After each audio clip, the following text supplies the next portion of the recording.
And I tell you again, one of our pleasant way again to say welcome to the closing argument. The closing argument comes away every Monday, Wednesday, and Friday. Today having to be a Wednesday, the seventh day in the year 2024. Let me say welcome to it. It's going to be very interesting on tonight. So don't go away. Coming here shortly, we'll be joined by the panelists that are going to join us. So one thing I can tell you for sure is that share the show, invite someone to follow you because too many things to talk about on tonight. So let's share the show. My name is Henry Jarrad. I'm in the driver's seat while we await our panelists on tonight. So share the show. Again, there's a closing argument. Let me say welcome to it. It's going to be very fascinating, interesting, very educative as we gear up for a new era, a new government. So let me say, welcome again, welcome to the closing argument. Too many things to talk about on tonight. As you may be aware, we are in a new era, like I said, a new government. Too many trending things happenings, and as they happen or as they unfold, we're going to be giving you just the happening. But one thing I can say is that we pray for the best, we wish for the best because this is all we have. This is just our country, and this country is Liberia. For the better Liberia, it rests assured or it depends on us, we as citizens. So we hope for the best, we pray for the best. For this new leadership, a new breed of leadership, we pray for the best. This is the Renaissance Radio 2FM 96.1. We broadcast live from Dupo Road, Painesville, outside the nation's capital, Monrovia. We are here in a Dupo Road in Painesville, while our panelists are there in the United States of America, that's the USA. And while we are here together, we all working, making sure that the closing arguments always be great, always be informative, and we are accurate on what we say. We are accurate on what we say because all of the information are not accurate. You lost further, but we're accurate on what we say. So share the show, invite someone, share the live. Let come on while we await our panelists, and then they are coming. They are coming.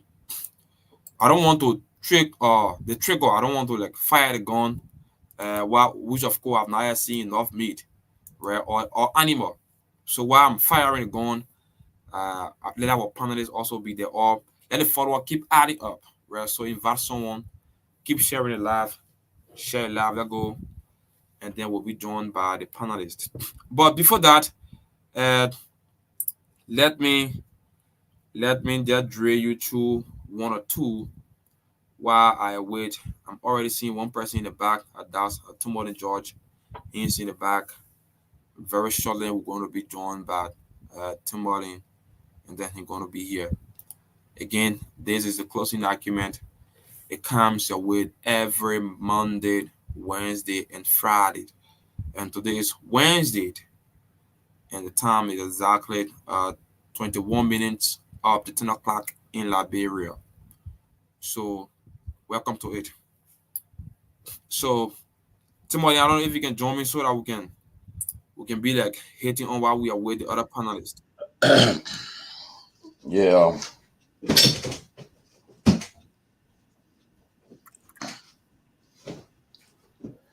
yeah. It's good to be back on the closing argument. We are back.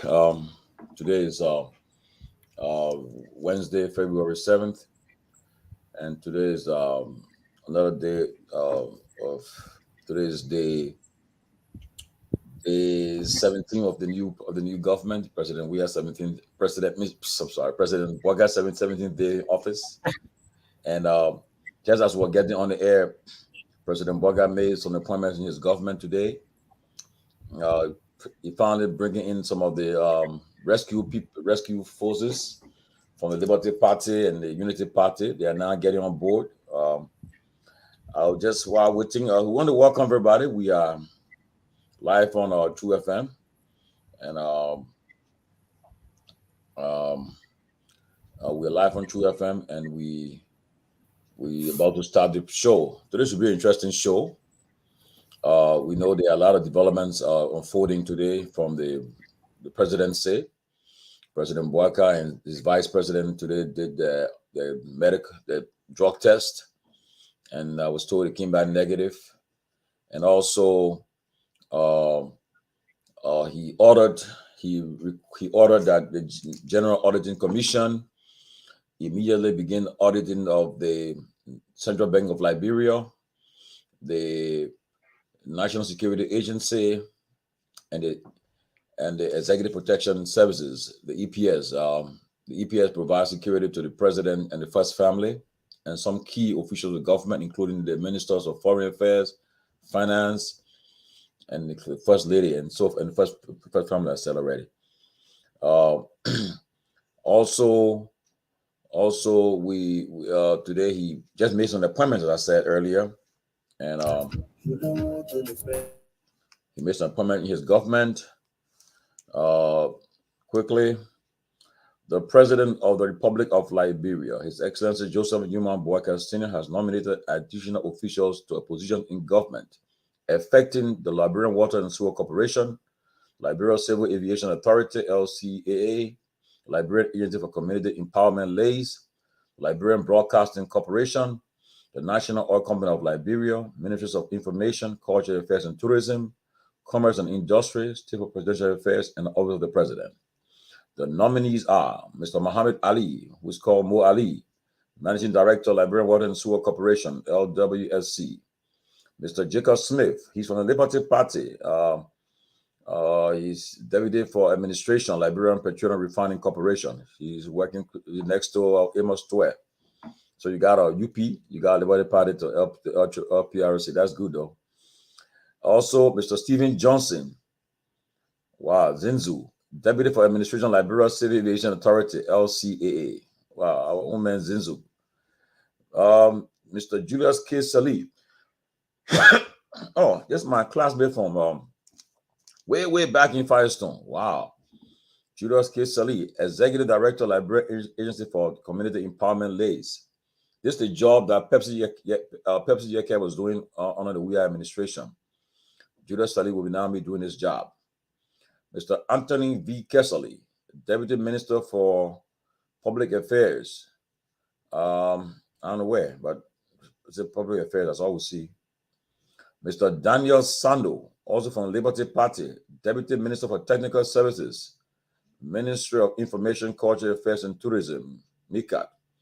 Mrs. Masa Sobo, Assistant Minister for Human Resources, Ministry of State. And finally, Mr. Eugene Lamin Fagon, Director General, Liberian Broadcasting System, LBS. This position, Eugene was Deputy in President WIA administration, and he's now LBS Director General. I think maybe he's the same rank. So maybe you say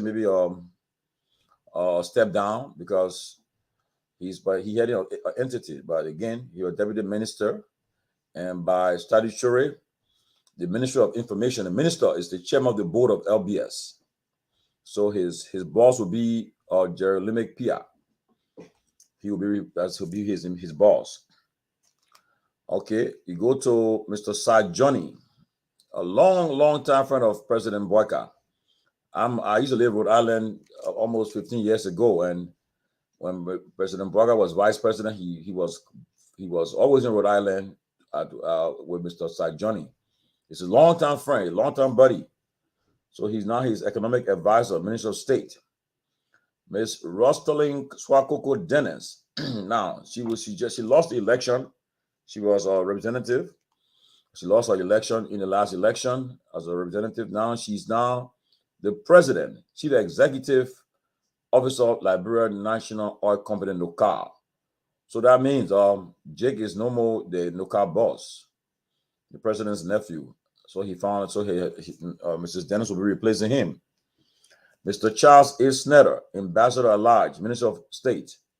Mr. Snyder is a veteran Liberian journalist. He was the owner of Radio Morovia right after the war. He been by President Boakai for a long time. He's a loyal ally to President Boakai and Ambassador at Large. It shows that President Boakai trusts him a lot, and that's why he's his close confidant. So he's making Ambassador at Large. Minister of State. Mr. Emmanuel Azango, also from Liberty Party, first Vice President of Finance and Investment, NOCAR. Attorney George K. Sarr. Attorney George K. Sarr was the Chief of Staff to President Boyka when he was Vice President. We were working in his office directly. Now he's Assistant Minister for Public Affairs, Minister of State. Mr. Doug Cooper, a former Nima County Superintendent. So this coming from apparently from the Prince Johnson end. Inspector General, Minister of Commerce, Industry. I think this was the job that the lady Josephine was doing. Josephine Davis from CDC in the last administration. Ambassador George Wallace, Advisor, Foreign Affairs, Minister of State. Ambassador Wallace is a long-term career foreign diplomat. He's a seasoned career diplomat, and he's needed at the Foreign Ministry to help guide the ministry and the minister and the president on the issues of Liberian foreign affairs. Mrs. Louise Tamba. This is Ambassador Boyka, almost his sister, very close to him too, one of his loyal ally. Very loyal to him, and she's been with him throughout. Ms. Tamba is the business manager, Minister of State. I know this is a new position because I didn't remember hearing Madam Salif have a business manager or President Weah, but President Boyka have appointed his sister, almost like his sister, but very close ally of his, as business manager, Minister of State. And Councillor Bushiben Keita. I remember he was the former Director General of LBS during the factional time, interim government time. He's now legal advisor, Minister of State. These nominations were applicable as subject to confirmation by the Liberian Senate. Again, President Boyka today appointed Mr. Mohammed Ali, Managing Director, Water and Sewer, Jacob Smith, Deputy for Administration, Liberian Petroleum Refining Company, LPRC, Mr. Stephen Johnson, Deputy for Administration, Liberia Civil Aviation Authority, Mr. Julius K. Salih, Executive Director for Liberia Agency for Community Empowerment LAYS, Mr. Anthony V. Kesari, Deputy Minister for Public Affairs, Mr. Daniel Sano, Deputy Minister for Technical Services, Minister of Information, Culture Affairs, and Tourism, Mrs. Masa Sobo, Assistant Minister for Human Resources, Ministry of State, Mr. Eugene Lamin Fagon, Director General, Liberian Broadcasting System, LBS, Mr. Sai Johnny, Senior Economic Advisor, Minister of State, Mrs. Rostolin Swakoko Dennis, President, Chief Executive Officer, National Oil Company, NOCAR, Mr. Charles A. Snyder, Ambassador at Large, Minister of State, Mr. Emmanuel Zango, First Vice President, Finance and Investment, NOCAR, Attorney George K. Sarr, Assistant Minister for Public Affairs, Minister of State, Mr. Doug Cooper, Inspector General, Minister of Commerce, Industry, Ambassador George Wallace, Advisor, Foreign Affairs, Minister of State, Mrs. Louise Tamba, Business Manager, Minister of State, and Councillor Bushiben Keita, Legal Advisor to the Minister of State. These are the appointments made by the President a few minutes ago. It's on the Executive National website. The President just made these appointments, and he said these nominations were applicable as subject to confirmation by the Liberian Senate. So here we go. The President founded the issue of appointments. I think is now taking shape. There have been a lot of cries, a lot of concerns about the appointments during in recent months, in recent weeks. People have been complaining that they have not been appointed, and the President finally today, perhaps what I would say, he bowed under pressure, but he was doing it at his own time, but he made his appointments.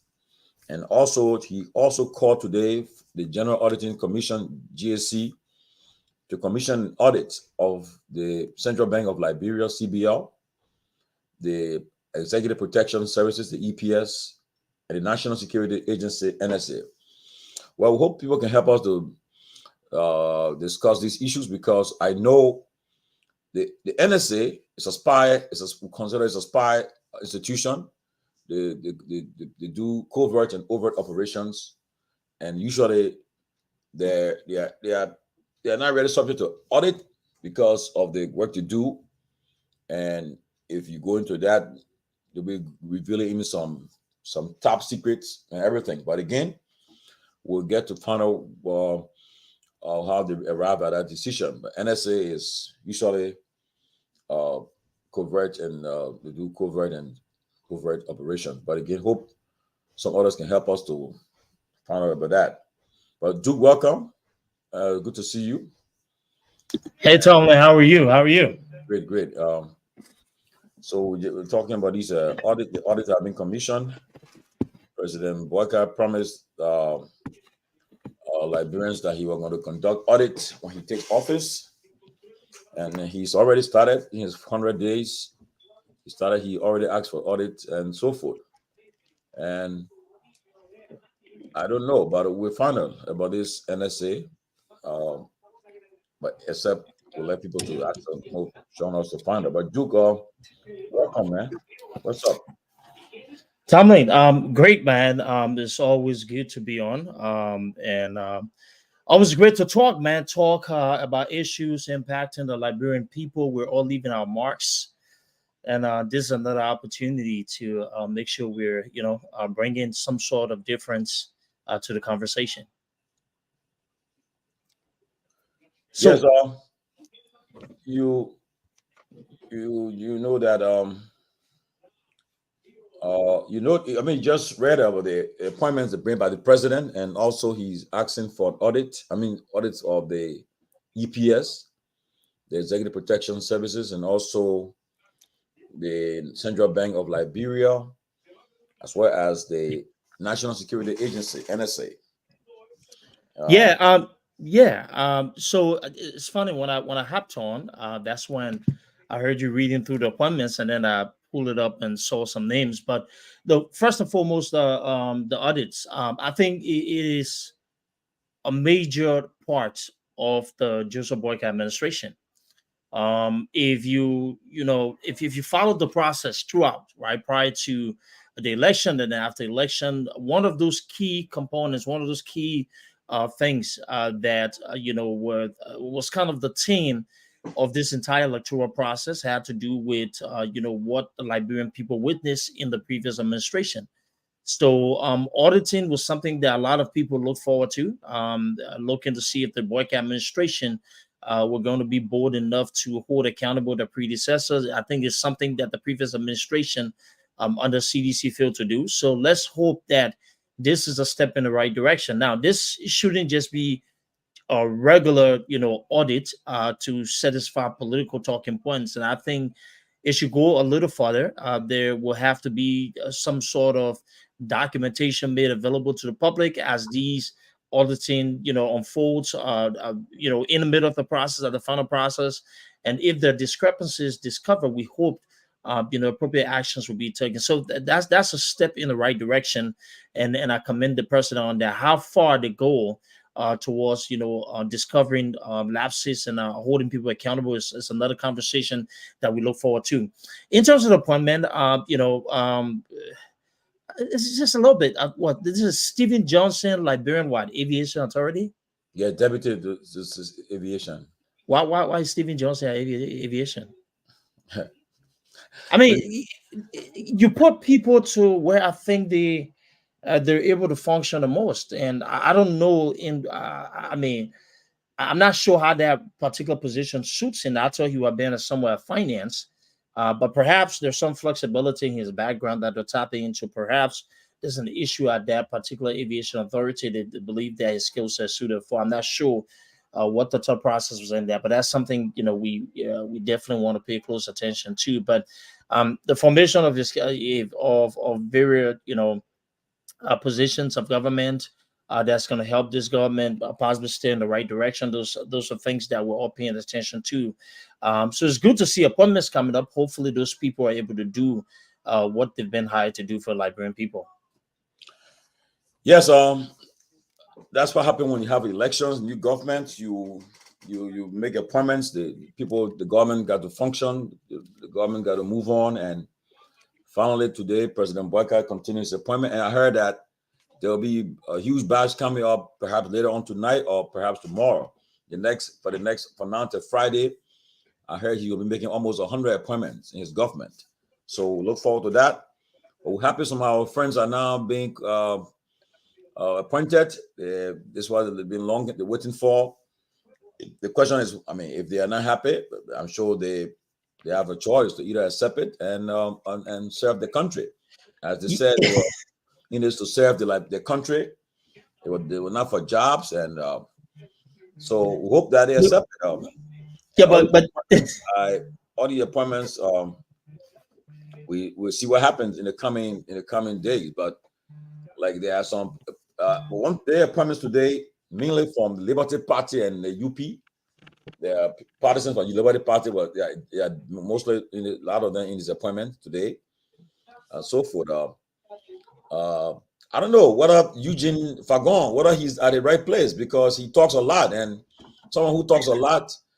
I don't know whether LBS is not for talking. LBS is the government arm of broadcasting and information dissemination.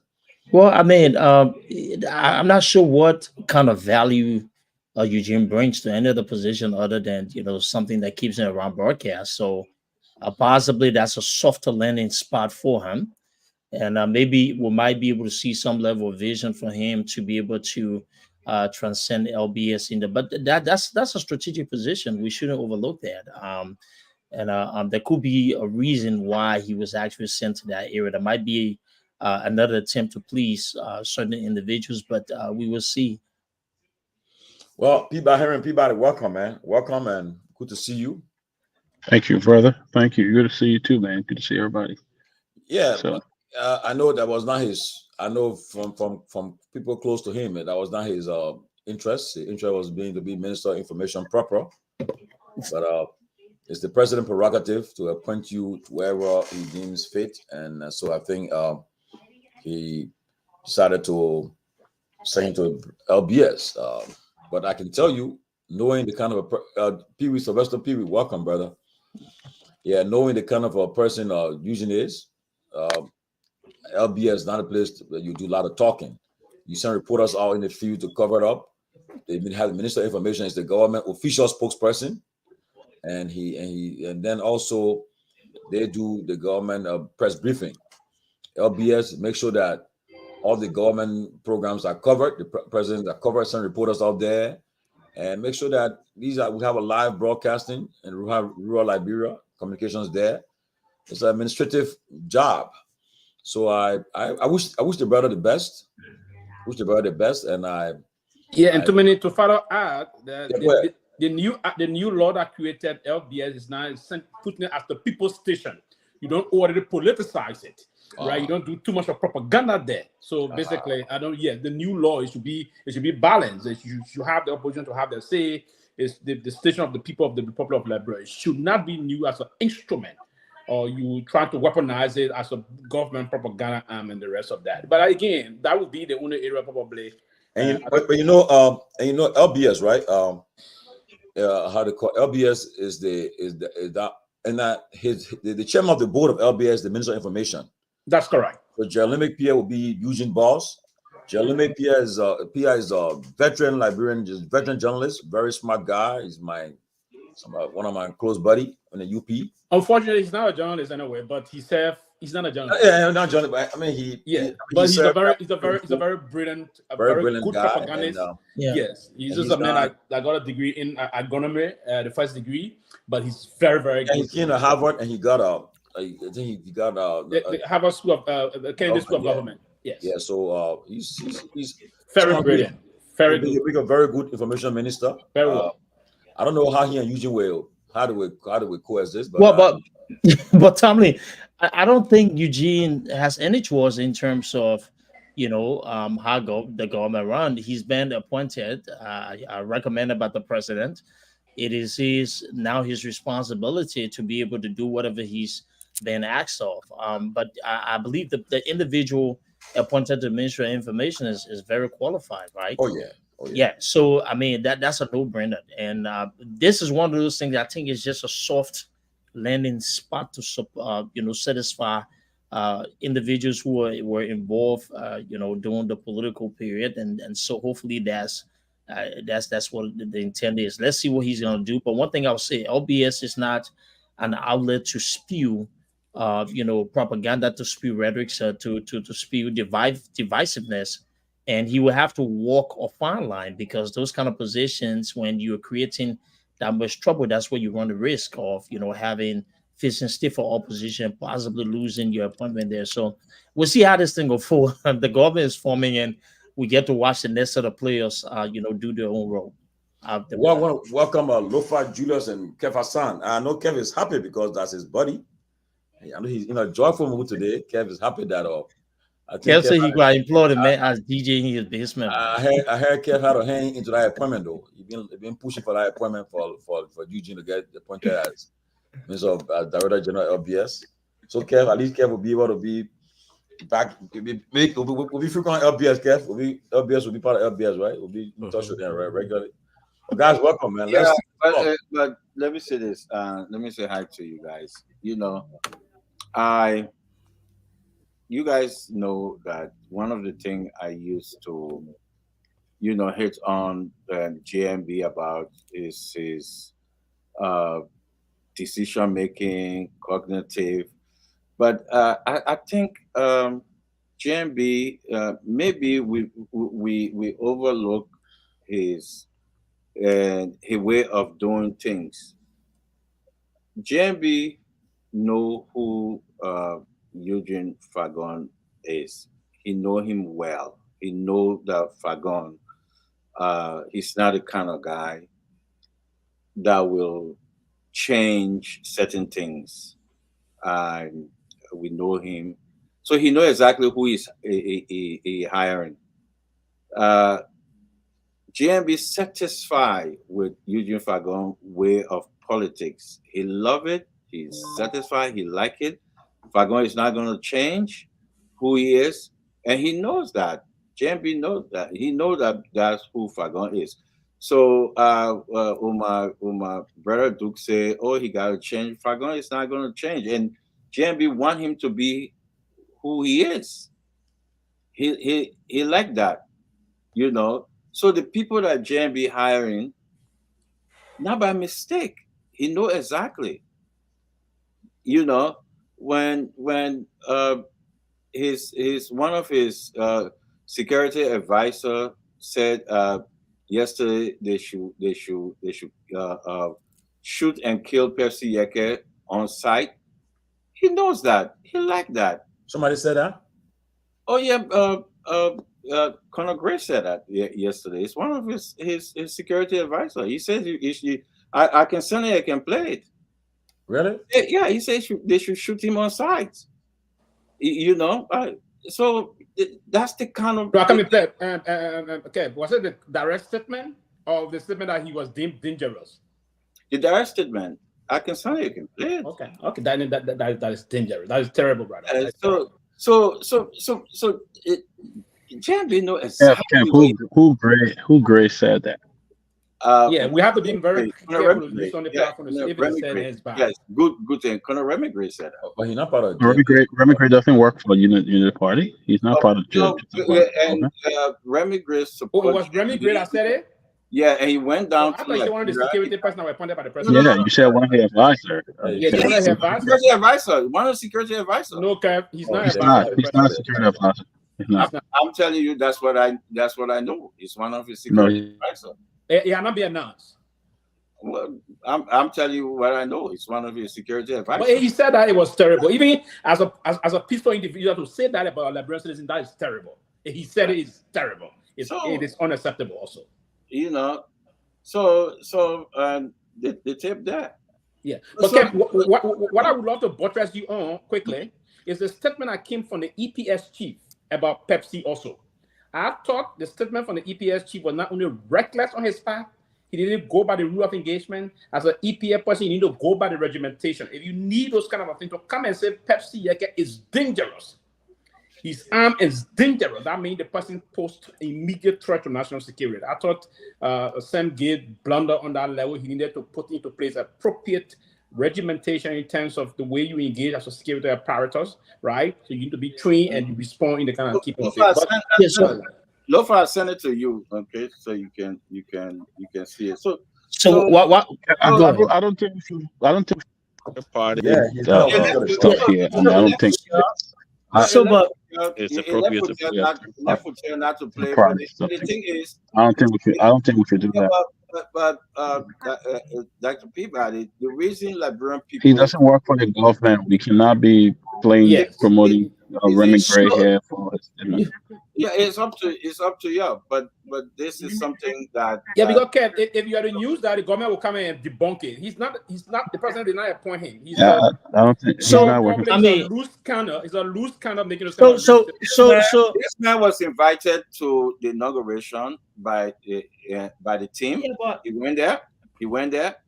This may be seen around Yeah. the president.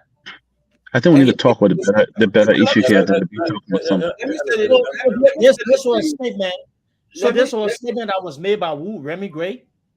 Yeah, he's not part of the government. Yeah, So but Remy Gray is not part of the government. Remy Gray is Yeah, one of those individuals who's trying to find his way in that space, right? Yeah, look, let's be honest. We should hold people accountable when reckless comments are made.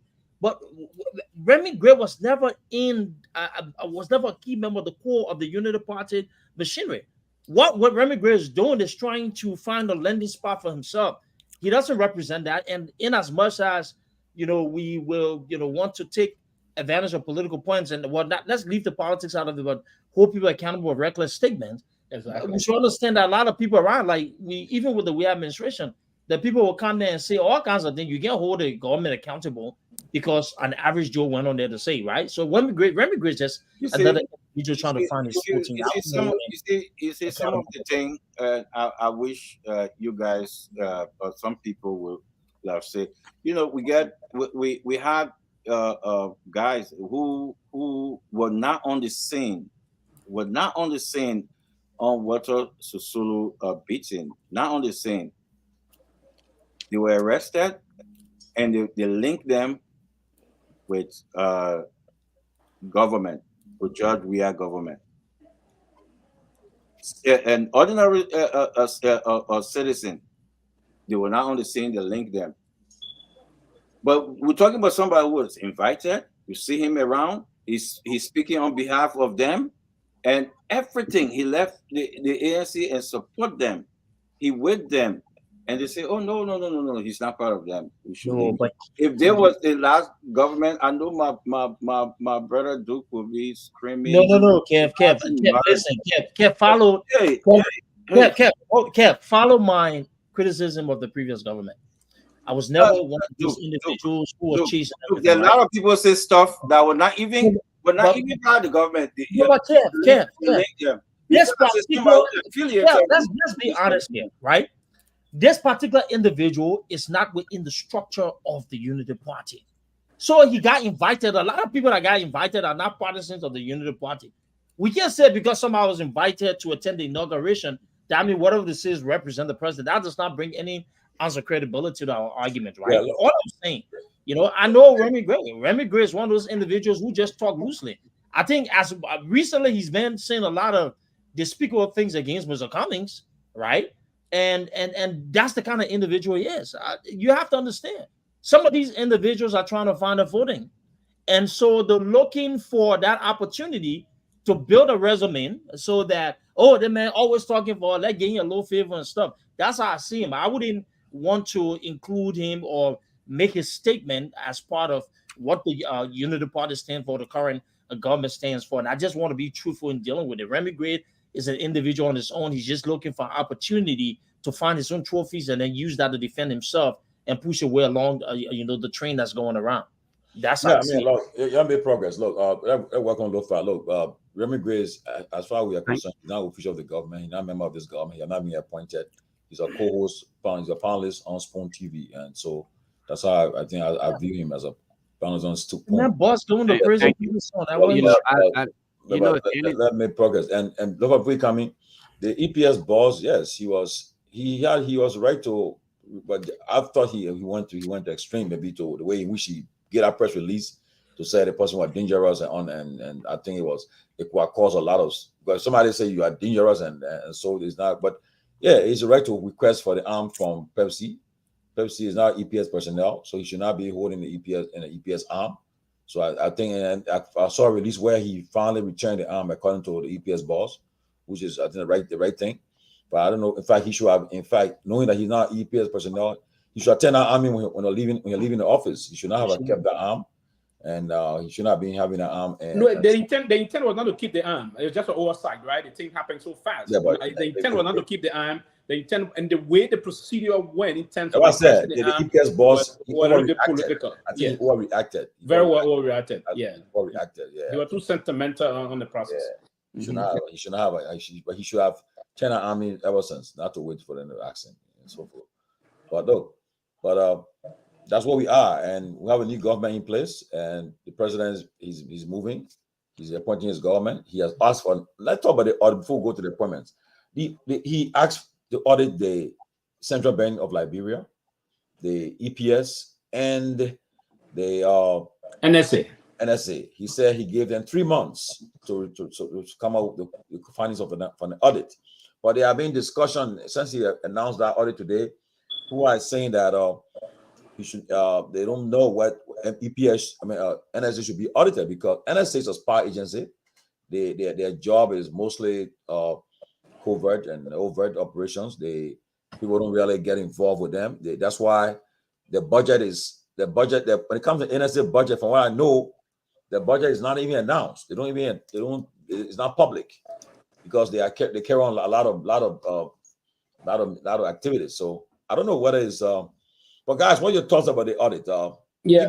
Let me move on that, because of what the level of the background of associated with the GSC before and the rest of that. But again, they're getting a bulk figure, right? They don't put into place, because most of those areas about covert operations will not be captured in the budget. Now there are a lot of, but most of the other administrative areas. So it's a bulk figure, but the covert line, that's not only limited to the EPS. It's the Liberian National Police. The operation issue will not be spared out. The military, the armed forces of the Republic of Liberia, and other paramilitary institutions. But again, there's a problem here. The 1972 Act that created the GSC, there was the amended portion of that in 2005 that states that in terms of auditing those institutions, the president, now the reporting pattern is not to the president of the Republic of Liberia, but yes, the president can ask for a commission of an audit in a particular government institution. But how do we commission this particular audit for, say, on the National Security Agency? How are we going to engage? What is going to be the methodology used, the audit proceeding, as to when we commission the audit, because we need to go through a particular process. Is the Auditor General himself going to commission a special audit team to engage that process? And when the report is out, and the reporting pattern is not to the president directly. I don't know, there'll be some amendment on the law, but we have to be a little bit sensitive as to how we engage those national security institutions, because those covert operations cannot be audited. But yes, the audit process will have to be done in a special commission way. Remember, the general audit, that's why he said the general auditing, because that is a supreme audit institution. They will have to put into place a special audit methodology, and that methodology will have to report now to the Auditor General. And that reporting system is the legislature, is the institution that the GSC will have to report to. Now, how are we going to engage this? Is this going to be a process arranged between the first branch of government, which is the executive branch, versus the legislative branch of the government? Because the pattern of reporting is via the legislature, not exactly to the president. Because the intent of the executive, the 1972 Act, was to ensure that you push the GSC to be more independent, because the president cannot be the appointed authority and be the authority to receive report. Certain Auditor General or individual were before intimidated, harassed by the office of the president, so they changed the law. So again, yes, to be very honest, the president can commission audit, but there have to be a specialized audit proceeding conducted so as to protect our national security interests. Remember, there are certain national security information in the country that is deemed very secret. So there's a way in proceeding that we have to protect this process. So I thought to be the first institution to push to audit, I don't understand the rationale behind it, but yes, is it the right of the president? Now we'll go back quickly before I end up. Article 50 of the Constitution of Liberia is very clear. The executive power of the presidency is pushed to the president of the Republic of Liberia. Yes, he can conduct that, but are we going to put it in a more specialized way? Is the Auditor General going to be very clinical about this process? It's a very convoluted matter that we all need to be mindful as to how we engage. It's not about any other report that anyone will go and see, right? It's intelligent matter, and on the contrary, intelligent matter should be a top secret. They will have to draw the procedure and the way they will have to conduct that process. But yeah, it's the right of the president to call for the conduct of an audit on any government institutions. Hey, everybody. President Boyka, in a communication to the Auditor General, he requests that the audit covers the period from 2018, 2023, and that if findings be reported in 3 months. The audit period spans a 6 year stewardship of the SY government, which Boyka promised to audit as president. The audit of these 3 institutions marks the beginning of a holistic audit of government ministries. Okay, yeah.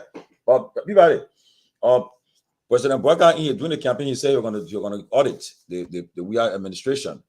Now people are saying President Boyka is living up to his campaign promises he made to the Liberian people. He started the audit already, and he said this will be periodic and on all ministries, all areas of government. What are your thoughts about it? I mean, you think that now what will happen? What people are saying that President we actually have done his audit to early administration, but he chose not to do it, and now Boyka is calling for audit of his people. He's doing his time in office. What are your thoughts about it?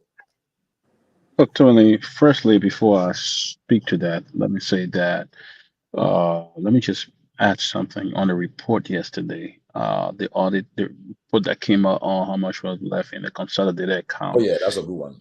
And the report came out. I think folks need to be careful how they provide the president with information before he come out and say things on national stage. I think that was a disgrace. That was embarrassing.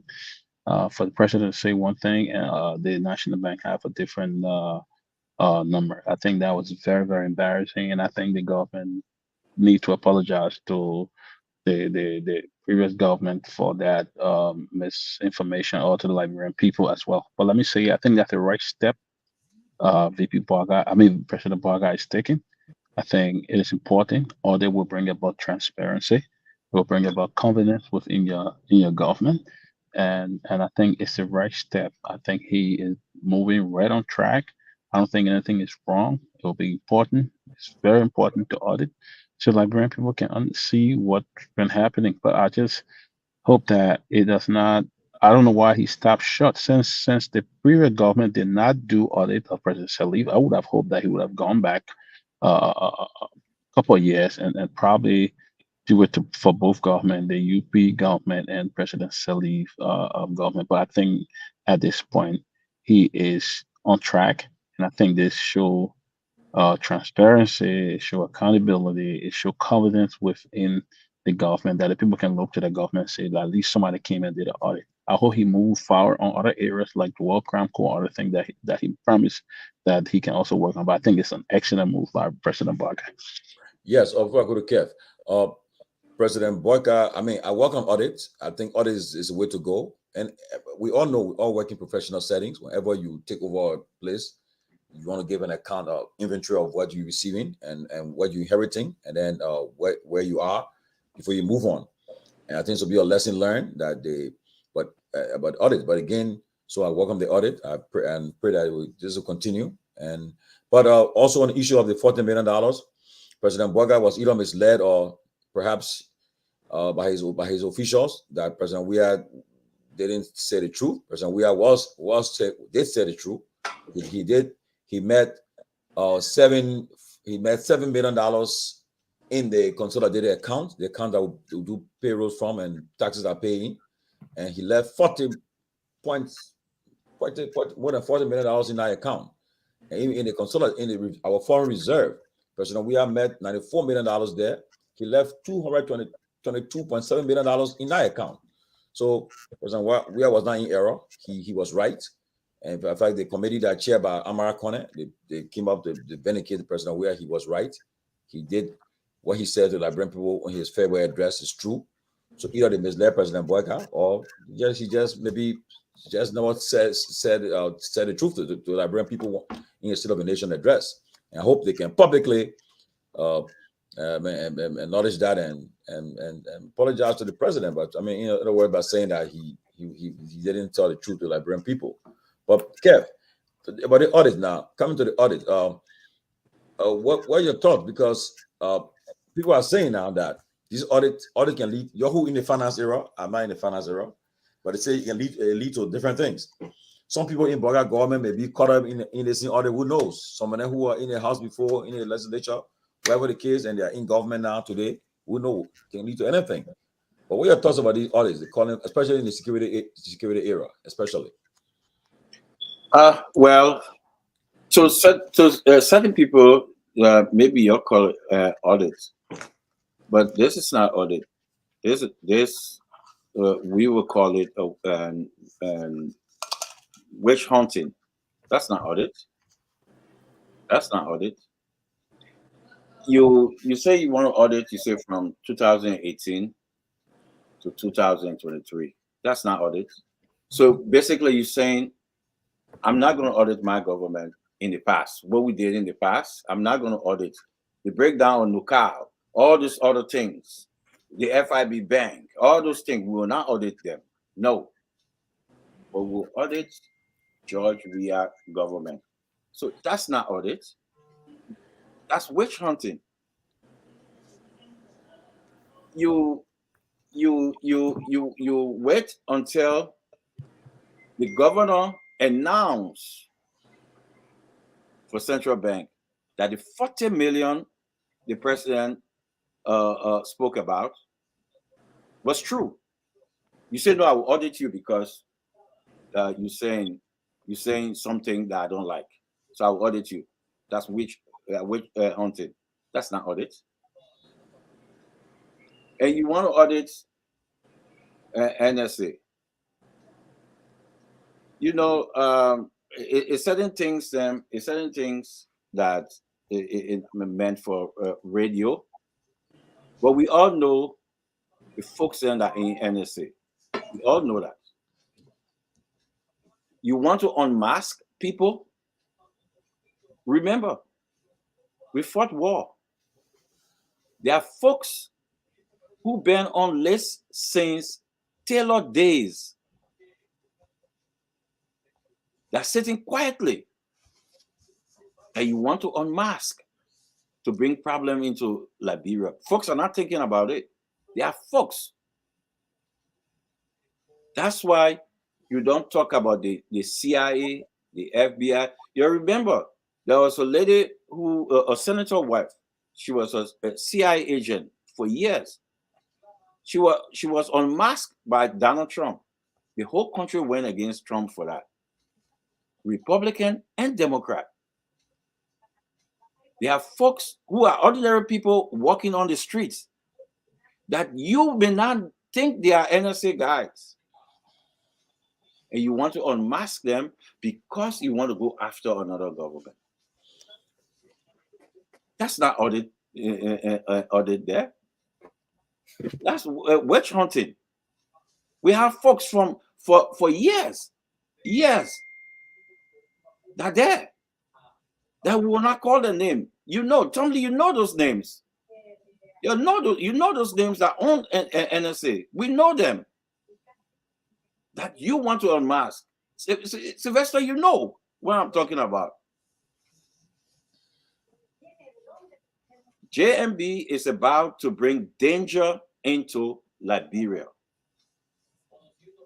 When Donald Trump unmasked a CIA agent, both Republicans and Democrats went against him.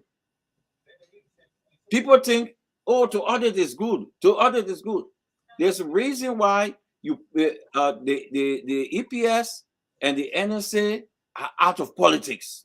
There's a reason. You don't play with politics in this thing. JMB is about to bring danger into Liberia because you get some folks who sitting quietly. They're sitting quietly. We fought 14 years war. Those guys are sitting quietly. And you want to unmask them? People are not thinking, they are not looking at it. Oh, audit. He about to cause danger into that country. And you guys on the platform, some of you know the people that we're talking about. So I rest for now. I'll leave it. Yeah. You know, again, when it comes to these audits, I suffer against it. Again, I'm President Boyka. Perhaps he we have sought his advice from legal people and whatever the case to, because I know I've not seen recent times NSA being audited and so forth. But again, or EPS. But again, it's not maybe auditing. maybe the It's president unmasking. knows. It's unmasking I mean, people. the question is, I asked someone, I asked an auditor. He said, I said, it is illegal or it is legal. He said, everybody can be audited in the government. Any institution can be audited. Can I step in now and talk about that issue? He said the issue about that is that they're setting era. He said that for NSA, maybe the president will say maybe that audit will be maybe conducted in a strict confines of confidentiality, and then you don't announce it and so forth. But we don't know how this will end. When you announce it, that's the question. When you announce it on the mansion page, what happening? The public want to know the result of this auditing. You cannot audit and keep it. The public wants to know, so you don't announce it. So we'll see how to handle it. Let's see how to handle it. But you don't announce it. The public, all right. So curiosity of the public, we want to know. So, Tomalin, before I get into that point, let me start off by saying, in terms of the consolidated account, you know, I would like to, you know, state this to the current administration. That particular issue is a very important issue. It is something that cannot just be ignored, because those things have a way of defining your government. We saw it with CDC. The whole issue with the $16 billion, when all of these accusations were thrown around, the government came and said, brought the Crow and the Pit investigation. And there was also things in those particular reports that suggested forensic auditing should have been done to come up with the conclusion of that particular case, and the government ignored it. We saw it with NOCA. They said that when they conducted investigation and stuff, and they never made those findings available, nobody was held accountable. When we're talking about the discrepancy between $20 and $40 million, it is not something to ignore. If in fact somebody misinformed the president, then that person should be investigated. We should know exactly what led to the misinformation, right? The inaccuracies in what was presented to the president, right? Versus what was actually on the books. So I think it's something critical, because the president needs to set the stage, set the tone from the onset. That's an important conversation, and I hope we'll be hearing more from the press secretary, the office of the president, about how it intends to bring some clarity to that particular issue. Now, let's talk about people in the government being implicated in a possible audit.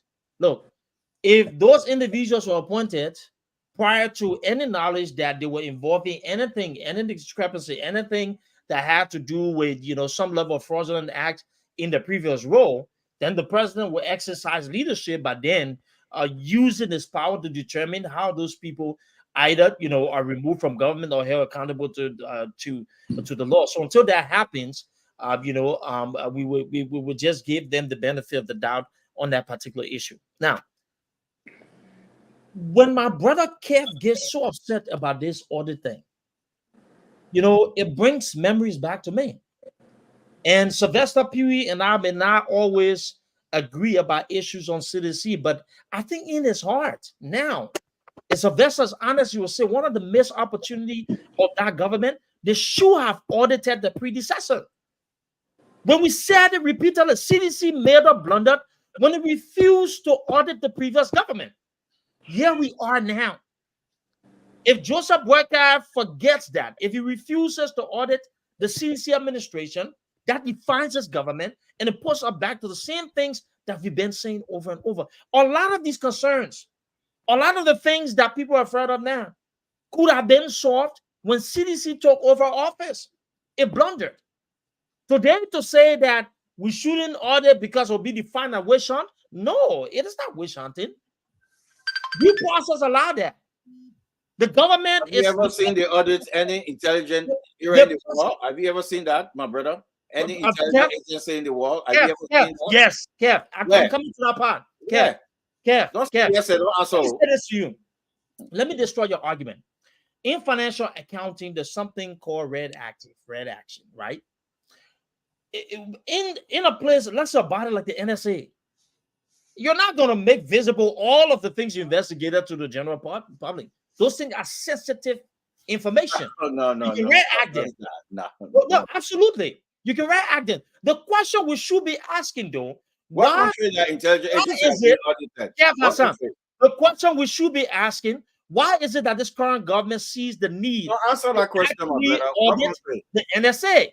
Kev, let's talk. It sure don't happen in America. Give me a chance. It don't Kev, happen in Europe. Kev, Tell me what country. the question we should be asking: why is it that the current government sees the need to audit the NSA? That's where we should start from. That's an important component.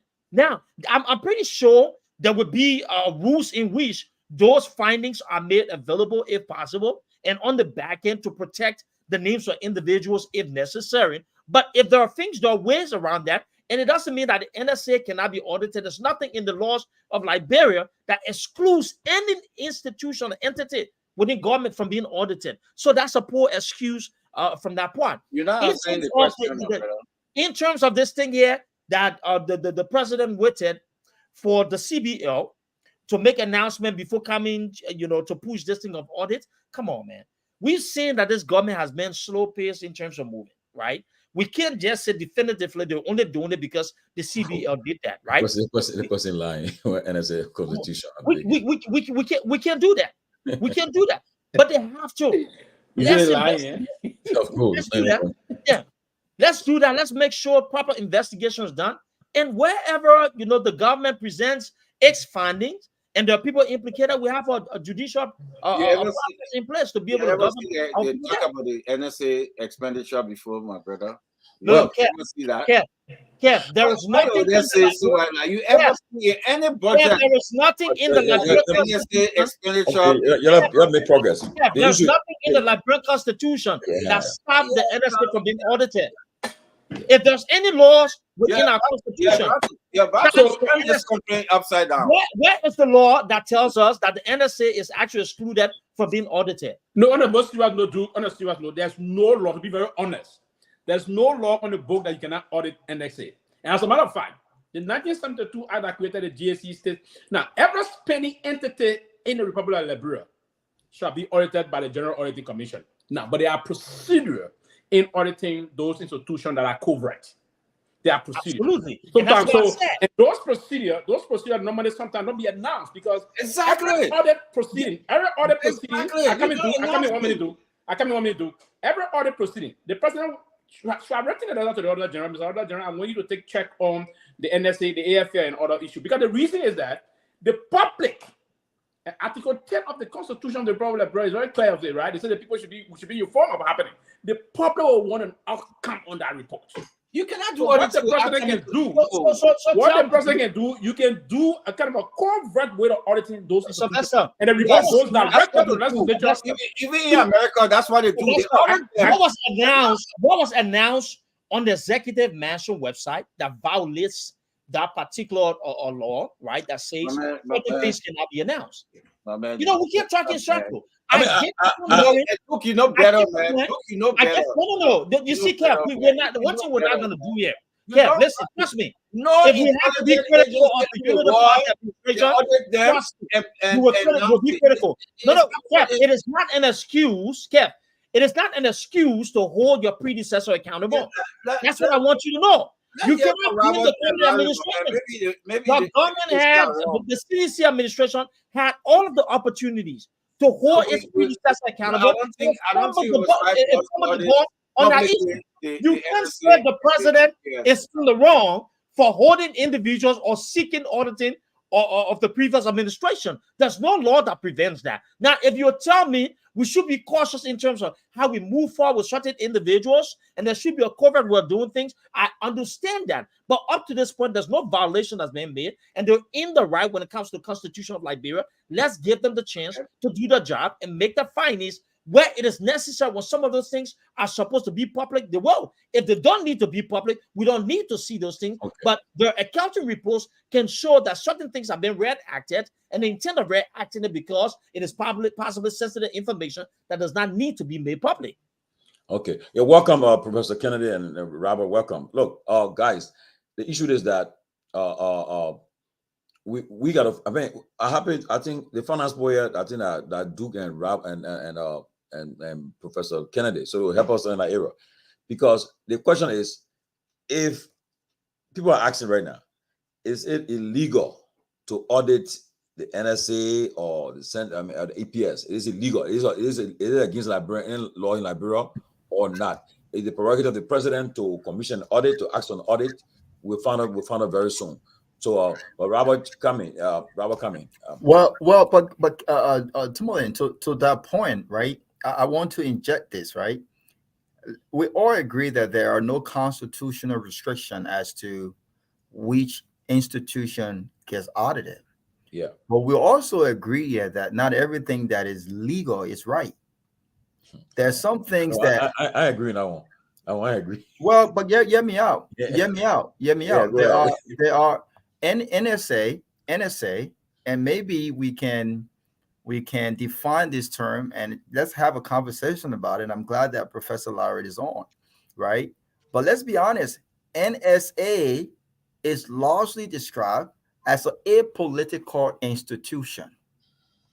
There's a reason why it's enshrined in there. And NSA and even the Secret Service in this country, major national institutions are apolitical, meaning they're not vested in politics. They have no interest in politics. They are there for security reasons, for security purposes.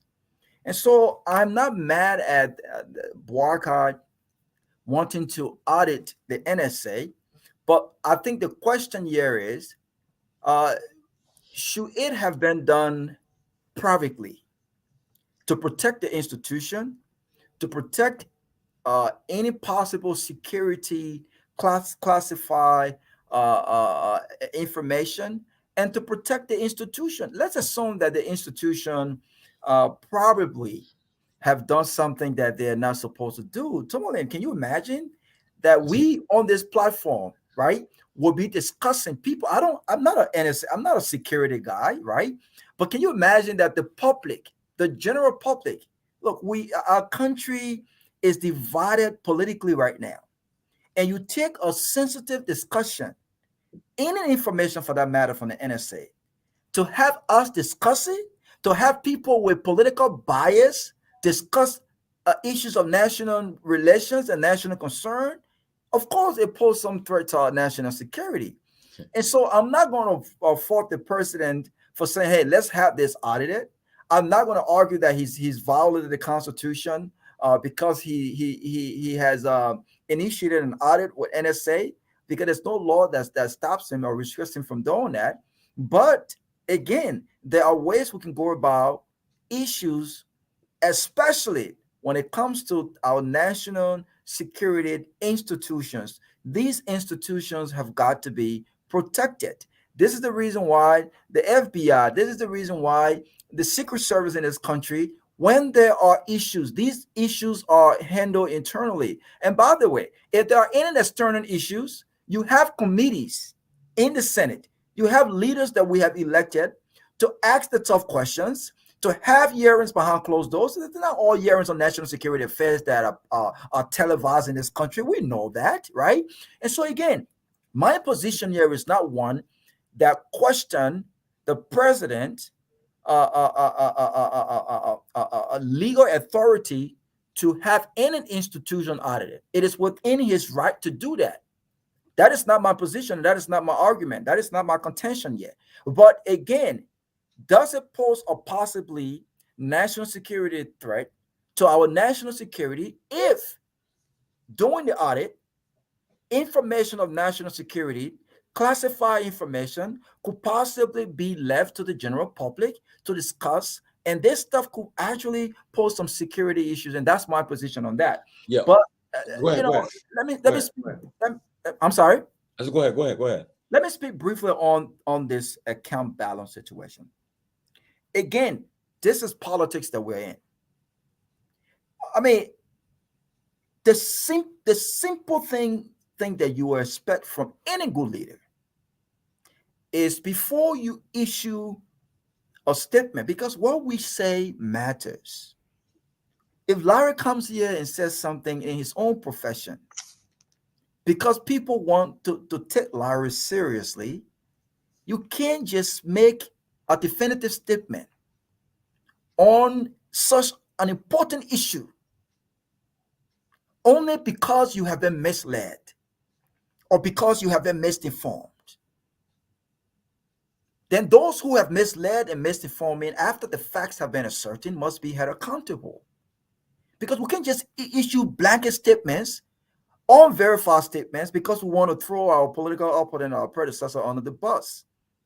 The issue with regards to what was left in the consolidated account and our National Reserve is an issue that could have easily been verified because we have institutions to do so.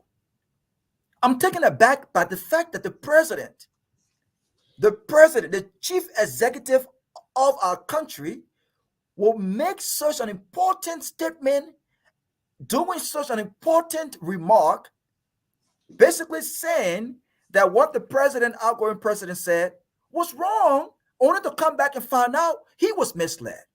These things cannot be taken just lightly, and we cannot be nonchalant about these things. This is ridiculous. This is absurd, and this should not be happening. Do your due diligence. Ask the question, what was the rush about making that statement? What was the rush? There was no rush about this, Tomalin. They could have allowed the audit to take place. They could have allowed the central bank to do its due diligence and come back to them. And by the way, this did not have to be made during a very important speech. But we know why it was made. Because the president wants to make a political point. Remember, we are still discussing the fact that civil servants have not gotten paid, and we're almost finishing the first week in February. The CDC-led government met $7 million. They were compelled to pay civil servants. There was no check given to them. And so there's politics here. The question is, if you have $40 million, why are civil servants not being paid? What is the strategy here? So this is not just a simple misled. This is the president, and I'm sorry to say this. The president lied. The president lied to us. Only to come back and if central bank confirm otherwise, you got to do your due diligence. Lastly, on the audit, and Larry will come in.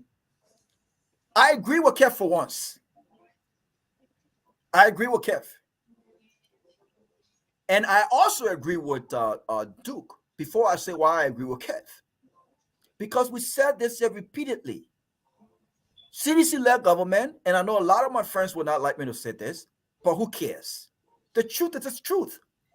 Every time we said this, I was on Truth FM in March, making this very point. When I left the radio station, I did not even get in my car. My phone was blowing crazy. Oh, Robert, you can't be going national radio and making any kind of statement, man. Are you kidding me? What did I say wrong? You had the opportunity to audit the UP-led government for 12 years, and you failed to do so. Now you're going to restrict them on what to do? It's almost like Grace telling Sylvester the last time, oh, we can just move on. That's his time. You can't control how he chose to move on with his time. This is the Unity Party's time. The fact that you failed to audit their government for 12 years, knowing that there were massive corruption that occurred, does not negate the fact that they are taking on their responsibility and the opportunity to audit you. But here is why I agree with Kev. This will be considered witch hunting because any serious government who wants to get the truth out will not shield themselves and go after a time frame that does not allow them or put them in the crossfire. This is witch hunting. If you're serious about fighting corruption, if you're serious about auditing, then let's go back to 2005. Let's go back to 2011. Let's go back to 2020 before 2017. And then we can audit from 2018 to 2023. This is witch hunting. This tells me that Joseph Boakai is willing to protect himself. He's willing to protect Ellen Johnson Sirleaf, and he's willing to protect the office of the vice president for 12 years on the Unity Party. What are they hiding? What happened to Nokar? Do you know how much millions of dollars were missing? What happened? Have we gotten an audited? But you know what? I don't blame Unity Party. I blame CDC. I blame former President George Weah because he should have audited. We said this over and over and over and again, and they failed to do what was right. But this is witch hunting. And if the president wants to fight corruption, corruption is not limited to 2018 and 2023. Go back. Call your friends out. Call your colleagues out. Induct your party leadership. That's when we know you're serious. Okay, before I bring Professor Kennedy, let me say that, my one is the problem is that the audit is not being done from the previous administration, but again, it's prerogative of the president. It's a prerogative of the president to commission audit of wherever he choose fit to do it. And I think President Boga is in his right in the right position to call for an audit of the previous government. If he decided about making the president his prerogative to do it, and that's why the previous government should have they should have audited his government. But before, see, NSA, I'll tell you this: NSA, if they audit NSA from Ellington and so forth, a lot of things. I'll be interested to know what come from other NSA audit. A lot of things happen at NSA. NSA budget they do a lot of stuff with that budget. That we all know that. A lot of stuff is done in that budget. You want to move money around, you go to NSA because you can't see it. But again, President Boga is the president now. He was elected, and that's why he promised the people. We cannot blame him. So, Professor Kennedy, tell us. I mean, whether it's illegal to audit these institutions or not, I checked the Constitution of Liberia. Nothing is there that's illegal.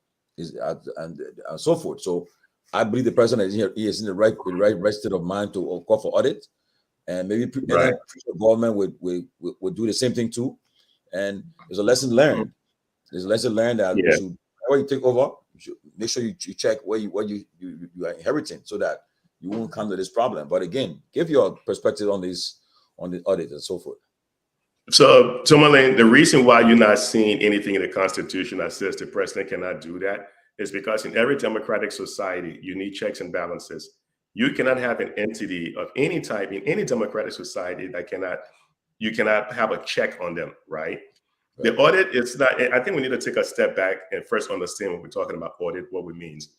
We're not talking about going in there and start divulging state secrets, right? Because even when we had that fiasco with the 16 billion and Kroll came in to do an audit, Kroll redacted the report. They blacked out any sensitive information to make sure they weren't revealing state secrets or anything sensitive.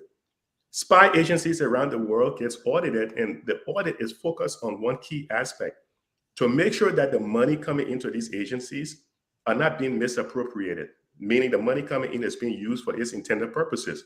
If you cannot audit any agency in any government, any part of the world, that agency will become a haven for money laundering, because people will use that agency to funnel money to other purposes because they know that agency cannot be audited. The Central Intelligence Agency in the United States gets audited by the General Accountability Office. The GAO looks at the programs within the CIA to make sure the CIA is not running some covert operation and misusing taxpayers' money. So to think that an agency in a developing country cannot be audited because you're going to be divulging some heavy state secret, that is not the case. But I think the problem is maybe the president didn't come out and give a clear definition or a clear delineation in terms of what the audit is going to focus on. So people are drawing all these wild conclusions that the audit is going to be spilling out state secrets. No, Kroll did an audit. And if anyone has sensitive information in that country, it's a central bank, because the central bank deals with all of the money going in. If you're sending money internationally through a system called SWIFT, which the central bank uses, that information can be used by people who want to hack into your system. Kroll redacted that report. The central bank has sensitive information. So NSA should certainly be audited in order for you to see where money is coming in or being used.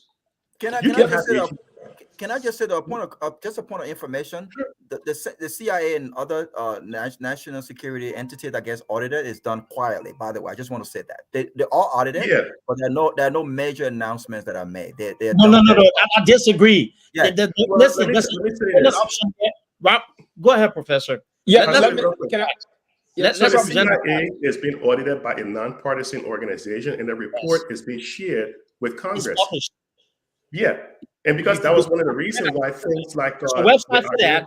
Yeah. The Website for Iran that. contract, the Iran contract that came up with General North. What's the guy's name? Noriega.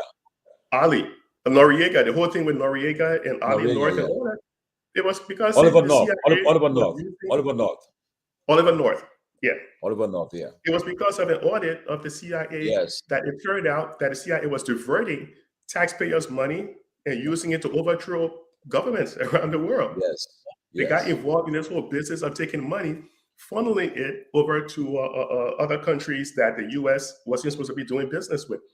So the NSA is not above the law. In every democratic society, it's the responsibility to audit where monies are going, not so much in terms of who they're spying on or what they're doing, but to audit exactly where monies are coming and where they're going. And I think that's what this audit is all about. That's what the 16 billion audit was all about. So you can't say you have checks and balances in a society and then you have one entity that cannot be audited at all, because everybody will use that entity for money laundering. So that's what it comes down to, And in terms of what Robert mentioned with the this whole discrepancy between the CBL balance sheet and what the president said, if you guys remember, I was on this show and I always believe that information is the basis of decision making. You need the information. I said we have to wait until the central bank do their due diligence and publish the numbers. We can't use hearsay to put the numbers out there, which is what I think the president was misguided in using hearsay and not waiting for the CBL, because the CBL is a fiduciary, is the people who hold the numbers for the country. They're the only ones you can listen to. So he was wrong in doing that poor decision. So this whole business with audit, maybe he should have put some clarification around it, saying, look, we're simply doing an audit to make sure NSA is not misusing taxpayers' money. Put some clarity around it, people understand it. It's not a witch hunt. Nowhere in the world is auditing an entity sort of a witch hunt. People will use that in a political sense to avoid being audited. But you know what, to close on this, it's a great thing that he's auditing, because the next person that comes in is going to audit him now. Yes. So he sets the precedent, and nobody in United Party would complain if CDC were to return to power or ANC comes to power and they decide to audit United Party. Nobody can complain because the president is laying down the precedent in order to do this stuff. So that's good for the country. Let's move forward with that. Yeah, quickly, Georgie. Pee-wee something there. There's one of the process here. I was just going through, and Kev and I said this, but yeah, there's this process now unfolding in the country. Actually, the GSE cannot audit the NSA. There's an amendment. The GSE cannot audit the NSA. There was an amendment, and because of the sensitive nature of the NSA, the Inspector General, there shall be an Inspector General appointed at the NSA. The Inspector General will conduct the audit at the NSA and report findings to the president. So the General Auditing Commission cannot audit. Yes. So 30 seconds real quick. You are absolutely correct. It's also the Inspector General in the, you see that Liberia copies a lot of that stuff from the US. If you understand what's happening in the US, it'll be easy. That is the law. That is the act that they amended out of the NSA. The Inspector General in the US is the Inspector General that conduct the audit of the CIA. That's where they just copy it from the US. You're absolutely correct, Sylvester. Sorry to interrupt you, buddy.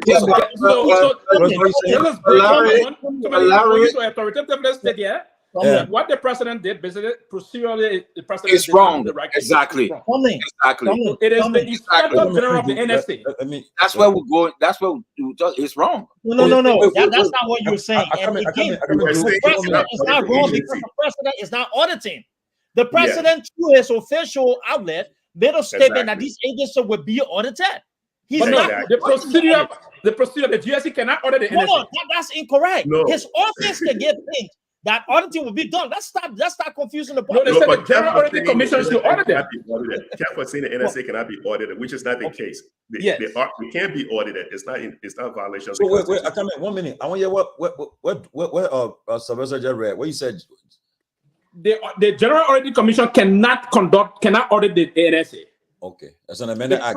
The president shall appoint what we refer to as Inspector General of the NSA.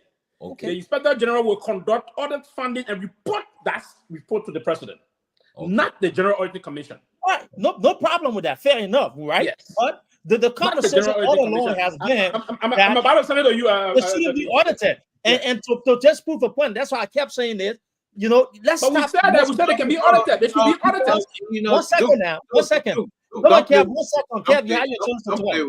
You misinformed. Stop it. You started misinforming here from the onset. And I will say this: the National Security Agency Office of the Inspector General, right? There's a function, or it's called the audit function, that provides independent assessment of a wide range of agency programs and operations. It performs audits, evaluates economy, efficiency, effectiveness, and entities, including programs ran by the agency, right? So these particular areas of the United States government are audited.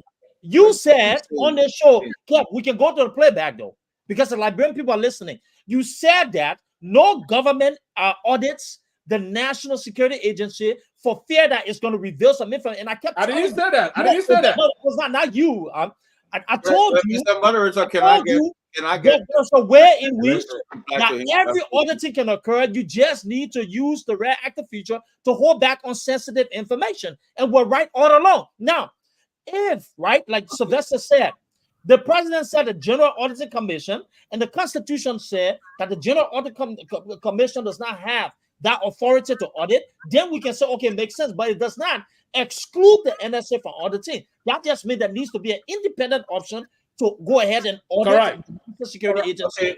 And that independent individual, for instance, let push. Sylvester, let me make it clear, big, before you come in, clear. Yeah, go ahead. Clear to this. The president ordered the GSC to audit. It was wrong.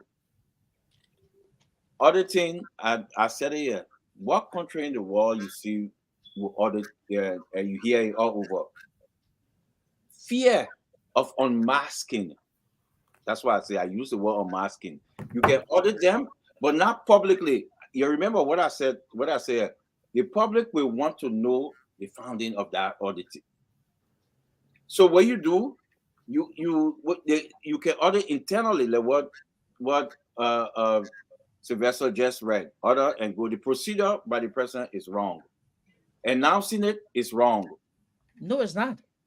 Announcing that the GSC will do it is wrong. It will do it is wrong. I agree with that part, but announcing it's not wrong. Not the GSC. And you know what? Because there are a lot of sensitive things. So what they do, even here, I stand to be corrected, Larry. Since I've been in this country for years, I never ever come across the president, the Republic of America, announcing auditing. They have announced audits, but not auditing of CIA and this, right? He doesn't need to. Yeah, you're right. He doesn't need to make that announcement because it's already on the books. But this is the point that we're making. This is the point we're making. That's the agency knows to do their job. He Because doesn't have to make an The announcement.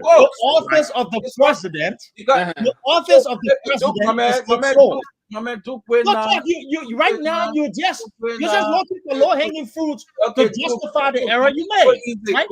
Nobody here needs to. I don't know where you find your new love for UP, but no, it's not about new law, Kev. You know, let's go back a little bit. I think no, Kev. I think it's important. I think it's important that we have this conversation, okay? When I was on this show, I call out the Unity Party, right? I was not a member of the CDC. Let me settle this thing My real quick. voice is not going to be used to project anything positive for the CDC. So if you think that I'm on this show to help you in your argument against the Unity Party, that's up to you. I speak the fact. I have my integrity. No, Kev, let's get it right, because I don't want you to tell my story. I am somebody who believes in the greater good of my country. And I believe that regardless of where we stand politically, we should be factual in some of the conversation that we have, right? We argued on this platform that the system was not an option for the Liberian people. The Liberian opted for two political parties that formed the system. And in that process, I made it my decision. Here we are to support the lesser of two evil. I do not regret that.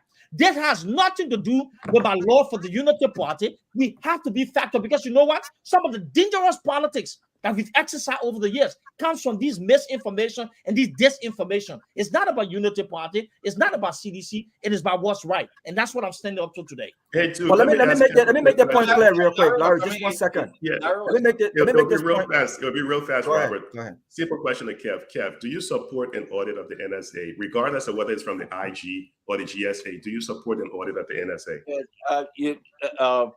Larry. Why are you stuttering, man? Larry, Larry, you are correct to say, auditing across the board. So long you receiving money yet, but certain agencies should not be audited.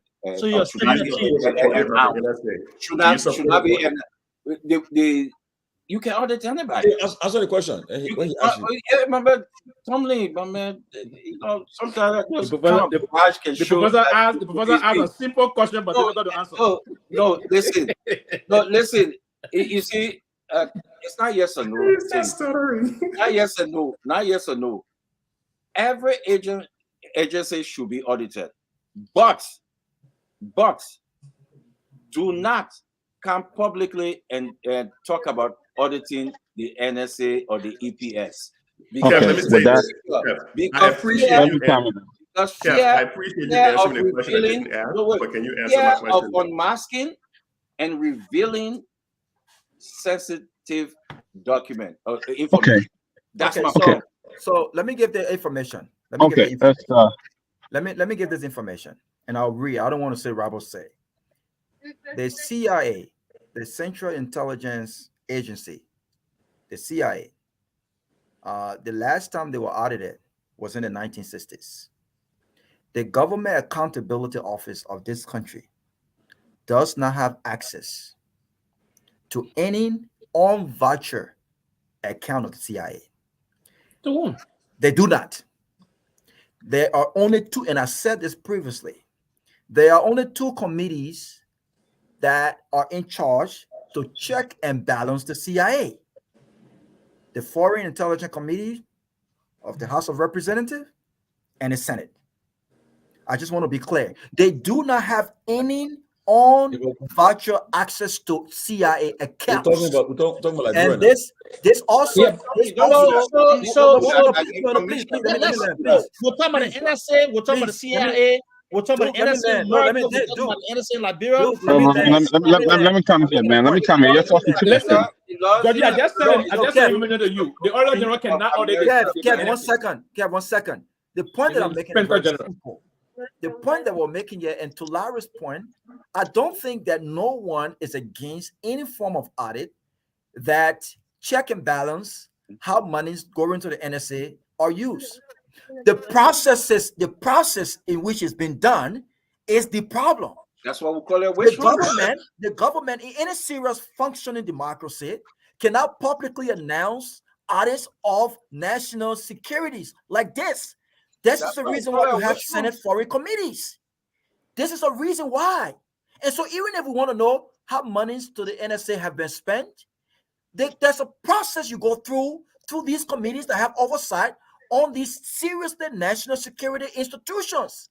You have got to protect them. These institutions are apolitical, and I mentioned this from the beginning. They are apolitical for a reason. So the question is not whether or not we support the audit of this institution. Yes, every institution must have a check and balance mechanism.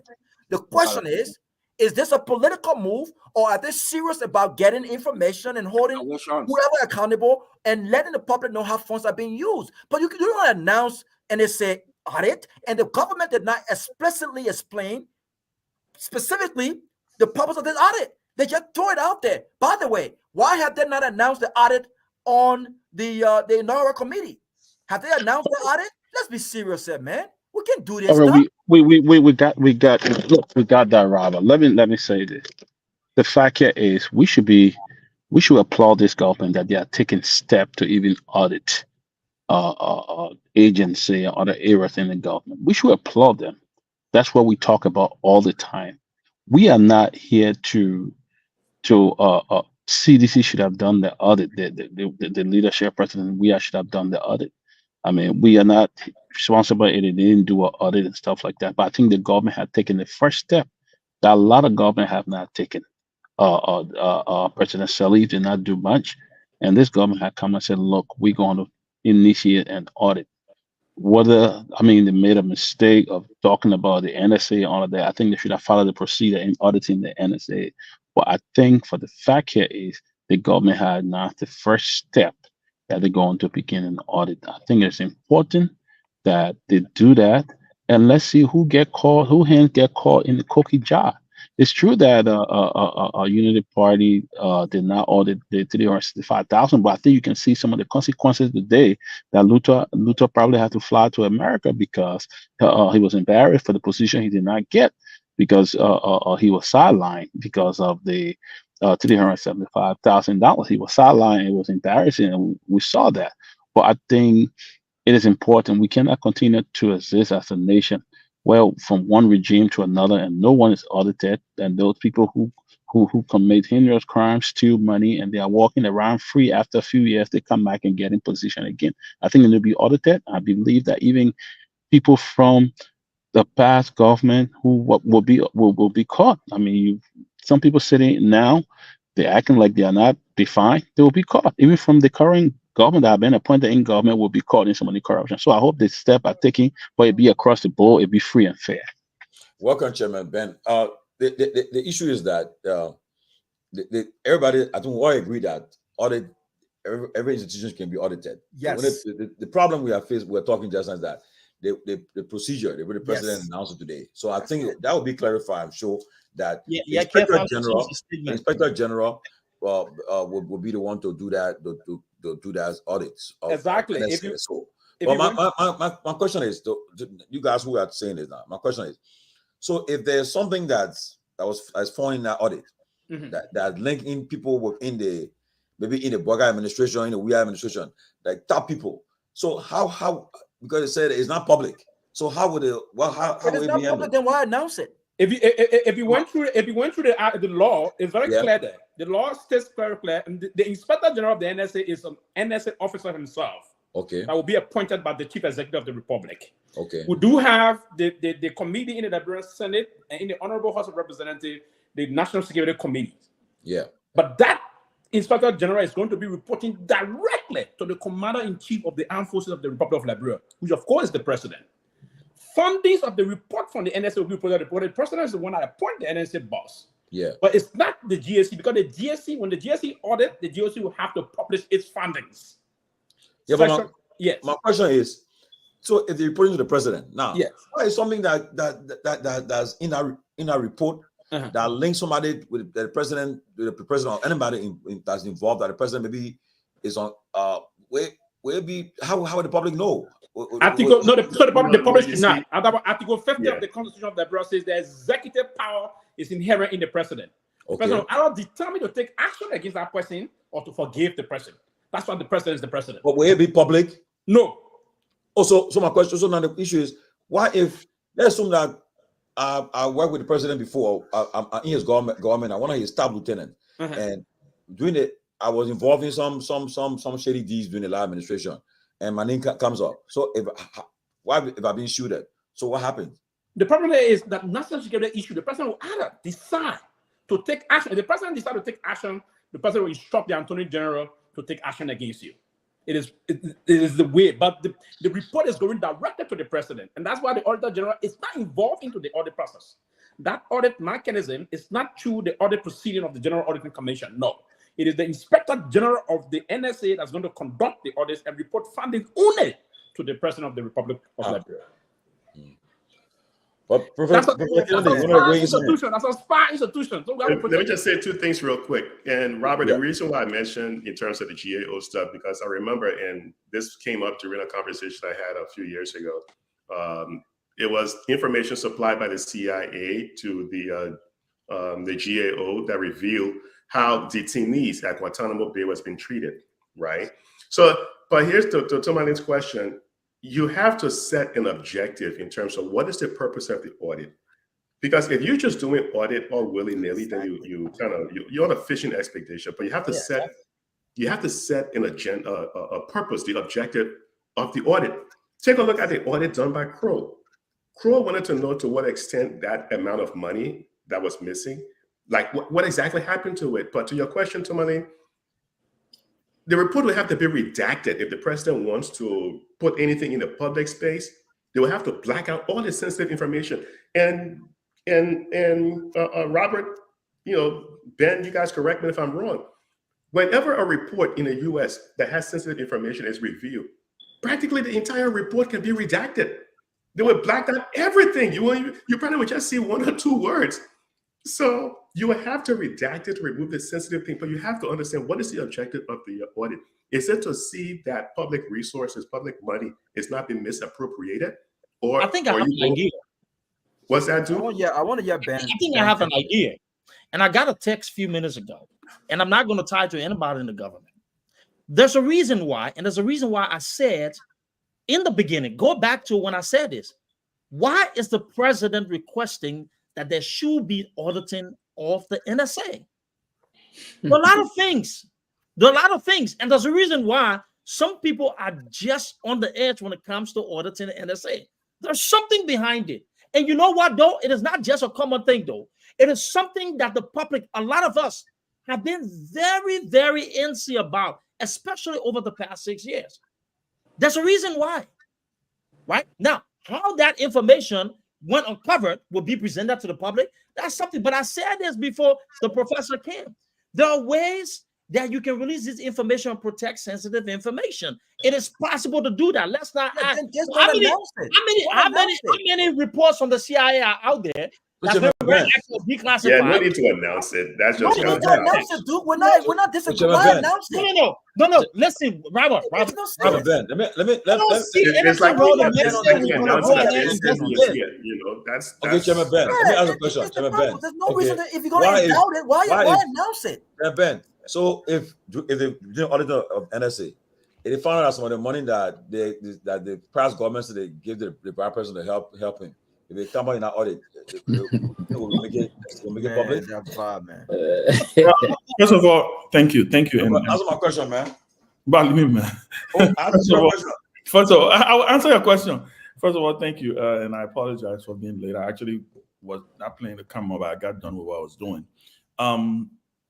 I think there's a lot of back and forth, and this is exactly what I think you should try to avoid when it comes to stuff that is this sensitive. I think Pee-wee hit the nail on the head, and I'm glad that he brought that information, because that was the first information that I received when I was trying to figure out whether this was even possible. I do know that according to the laws of Liberia, any entity or any agency that receives taxpayers' dollars is subject to audit. I mean, you are answerable to the people. You're using audit. You're using taxpayers' dollars. What I do agree with and what I do understand is that it's like the military. You cannot try a military personnel in a civilian court. Thank you. You can't do that. There are certain things when you implement a UCMJ, Uniform Justice of Court or whatever they call it. I think Pee-wee knows the name. Uniform Court of Military Justice. Court of Military Justice. There's certain things that they're covered with, right? Because they're in the military. It's similar to the National Security Agency. You have an NSA in this country. Many people don't know of. Yes. You also have the CIA in this country. Yep. Right? People talk about the CIA. There's a reason why when you even go to the CIA headquarters in Langley, I had a chance to go there to tour it, not the internal thing, not just the touring part. The first thing you see in the CIA, in the hall, the entry of the CIA, are stars on the wall.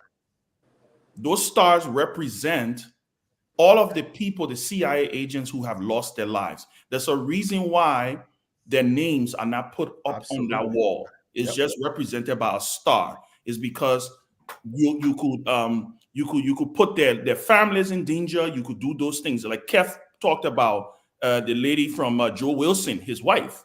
It was a big deal when she got outed. To Liberia, I think again another mistake, another foot has been put in the government has put another foot in the mouth, right? Trying to score political points. Exactly. Because if you read the statement, or if you even read the post from Kula Fofana, under it she says #keeping the promise. Meaning President Boakai stated that he will audit, which is fine. Nothing's wrong with that. but the procedures must be followed. Because in as much as you want to keep people accountable, you have to keep yourself accountable by following the law. Nobody can tell me that no one couldn't take that NSA act to the office of the president to say that the GSC does not have the authority or the responsibility to audit the National Security Agency. It don't. Like Pee Wee said, an inspector general, which is an internal mechanism within the National Security Agency, will have to do that audit. Okay, I will state here, right? I will state here for the record. I believe every agency that receives government funding, taxpayers' dollars, should be subject to accountability, which is by virtue an audit. To answer your question, Tomalin, I don't know if the current president received money through the NSA. I have no idea, right? But even if people receive money through the NSA, an audit for the NSA not going to go publish names of people who the NSA have paid. So if that's what people are assuming, you're wasting your time. What's going to end up happening is, I believe something must have triggered the president wanting an audit of the NSA and the EPS. Something must have. But I believe what eventually is going to happen, the procedure will be followed. The next thing that's going to happen will be a report would be submitted to the president's office. More than likely, the only other person or only other group of people who may see that report may be the National Legislature Committee on National Security. Yes. That would be it. And it would never be made public. We will continue to assume, people will continue to talk, because at the end of the day, the president's office will invoke national security secrets. That's all they will say. Because of national security. Tell me 1 second. Tell me, I won't take long 1 second. That's why you don't announce it. Let me say this. That's why you don't announce it. Right. Members of a political party covered under this particular act in terms of protecting information if they're not members of the NSA? So let me answer that question. You have to understand something, Duke. If your question leads to members of political party receiving money from the NSA has a responsibility to defend why they gave any money to any particular person, right? They have that responsibility, and they will have to make that case to the inspector general. It's like when you do a normal audit, right? They come to you, they say, why did this money was spent here? You explain, this money was spent for this reason. So look, right now, all this fishing expedition, look, let's be frank. Let's be fair. Let's be frank and fair here, right? The EPS, the National Security Agency, and other security apparatus in the country, I can bet any amount of money you will never, ever see that report made public. If you see anything public come out of other than NSA, let Larry say, it will be a waste of your time because it will be heavily redacted. You will probably just see a black line starting from the beginning to the end, and you will get frustrated. But for anybody to believe that after this 3 months that it was given, by the way, it was wrong. The press statement was written wrong. The press statement says that the president has mandated the GSC to audit these agencies. The GSC cannot do it. They may come back to clean it up. But at the end of this 3 months, that report will be given to the president's office, and that will be the end of the story. If the president feels that he has to take action, he will go ahead and take action. Quickly, Georgie, to Duke point. Quickly, Georgie, to Duke point. To Duke point about political individual. Duke, stop this. I water it down, by the way. Come on, the issue about the NSA, does not national radio. The NSA does not operate with no political. They even operate with non-Liberian citizens to protect the interest of Liberia. So let me say this. As Ben was speaking, quickly, let me say this quickly, my brother. As the president went to Langley, I just want to check that 1 second to Langley. No civilian went with him in there to Langley. And what is saying Langley? Stay in Langley. No, I can tell you, nobody in that government knew exactly what it told the president in Langley. Were all speculation. That's how the security work. Yeah. Well, What when Ben was What they speaking, go for? I just got some message. When Ben was speaking, somebody from NSA person just told me, "Say, look, you NSA, I think, I mean, I will not read exactly what they said, but NSA, you won't audit the NSA because if going to NSA, if they make it public, I think it will bring a lot of problems because it will not be public, Tommy. yeah, They can probably no. It will never be public. Tomalin, I can bet you it will never be public. The past This government, is all bluff. the past government that President Boga served as vice president, they know what they did with NSA, and also they can't go public. NSA, They can't go what public. is going on in NSA? In the audit process, NSA, in the audit proceeding, there's nothing going to be in the audit to say X, Y.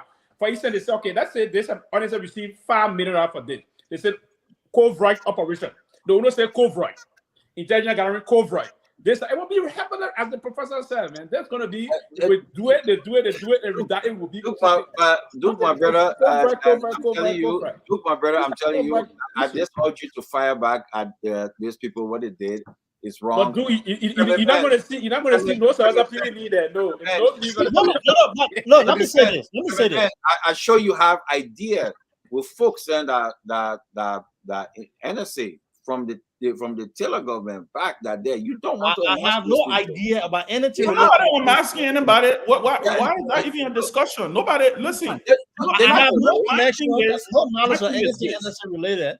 This is my thing. Argue a little bit for us to be able to properly educate the people. That's what I'm saying. Yeah, this is my point. Remember when the NSA worked with the US DEA for that major drug bust in I think in Liberia, and what his name Fumba, who was there. I mean, it's public, so I can talk about it. It's something that was made public. Fumba was kind of like the bait, right? He was used as the bait to be able to break the cartel that was operating in Liberia. Do you know how long that investigation took?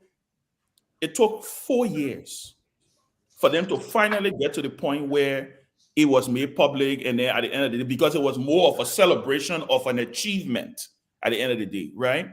And to a certain extent, I remember I had a conversation with somebody who even knew what was going on. They frowned heavily on the fact that they even made public Fumba's name. That they should never have even made his name public because it put his life in danger, pretty much, right? So what I'm saying here is, I believe something triggered the president calling for an audit. Something did. He probably got on a report.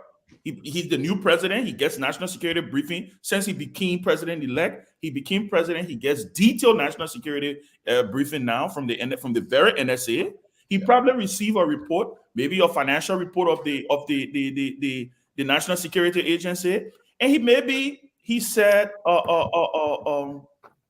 maybe he was alarmed by maybe figures that he saw.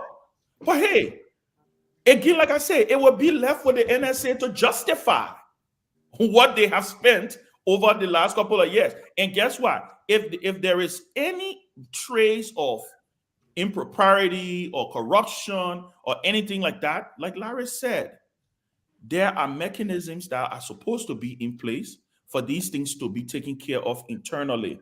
But you will not hear them publicly come out and release a list to say, oh, somebody did this, or somebody stole this, or somebody. There are NSA agents coming in that work in Liberia that you and I don't even know. I agree. But the public concern is this. The public concern is that if they are doing it in good faith, fine. We're happy with that. I'm happy. I mean, I welcome it. But if anyone's linked to anything clandestine or anything that's financial malpractice that connected to the president or his government, they should not hide it. It should be made public. Yes, because if anybody name comes out in the NSA audit from the Inspector General's office, you should not hide it. But they will not do it. They will not make it. My point is, it shouldn't be if they say, well, somebody in the former administration was involved in something, and you wouldn't want to go after that person, and somebody that in your government was also involved in it, you should not hide it. Yeah, but the audit doesn't cover the last government, though. Yeah, I'm saying. There are people in the Boga administration who supported Boga administration who were involved, who might be connected to the NSA. You're right, Tomalin. Their name will come up. And when the name comes out, you shouldn't hide it. That's a problem about the concern. And you see, right? Tomalin, yeah. And you see, this is why, Tomalin, this is why the audit has to be focused. You have to have a specific objective as to why you're doing the audit. Otherwise, is it an operational audit? No one knows. You have to be specific. Is it because you want to audit? We don't even know. You're trying to do asset recovery.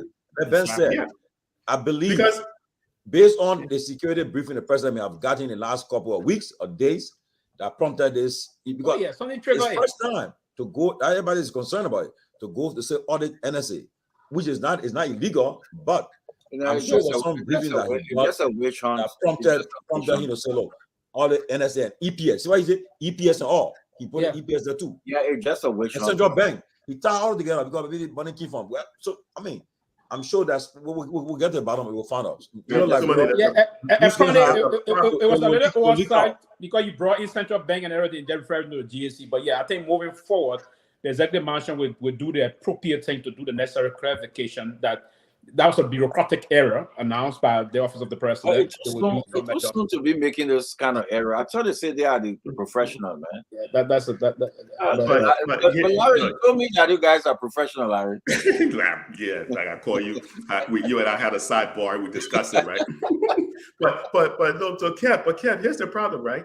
The NSA receive a lot of sensitive information, not just locally, but from international partners. Exactly. If you go to do an audit, you have to be extremely careful because your international partners they're not going to trust you with information, right? So you have to be. Are you doing an audit because you're trying to do asset recovery? What? Why? I mean, you have to be specific because. But Larry, but guys, go ahead. Sorry for cutting you off. Go ahead. No.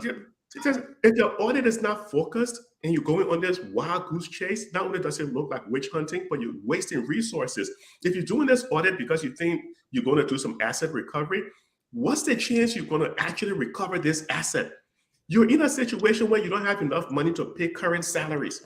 Then you're going to spend 3 months of resources. You have to be very careful. You have to be narrow and focus on what your audit is going to uncover. Because if your audit uncover anything that has nothing to do with asset recovery, it's a waste of time. Because you cannot share that information because it's too sensitive. Over to you, Ben. Sorry, man. Well, my quick interjection was going to be: you also have to understand the Americans are one of the closest security or agency in our government that the Americans work with.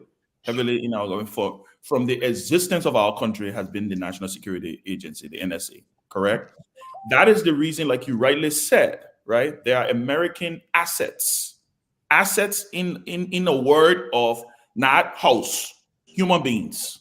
So just for people to understand, when they use the word asset, when it comes to a security term, it's human being, right? There are American assets that are associated with the National Security Agency. That is the reason why, like Pee-wee said, that audit cannot be carried out by civilians, by strangers, by people who ain't got the people from the GSC are regular government workers, right? They don't have security clearance to see some of the things that. So that's why it is. There you go, Ben. That's why it is important that it is done internally. There have to be internal mechanisms for you to carry out an audit of the National Security Agency. It is absolutely important. And so listen, it makes good news. We're talking about it here today. I can tell you this is where it's going to stop. But look, let me say this, Ben. I don't think that. I think the Senate is going to go after it. I don't think that the a government with so much experience, right? Joseph Boakai is a wise elderly man. It don't seem like it. He comes with more than 40 years of public service. He's working government, including 12 years of Ellen Johnson Sirleaf as vice president, right?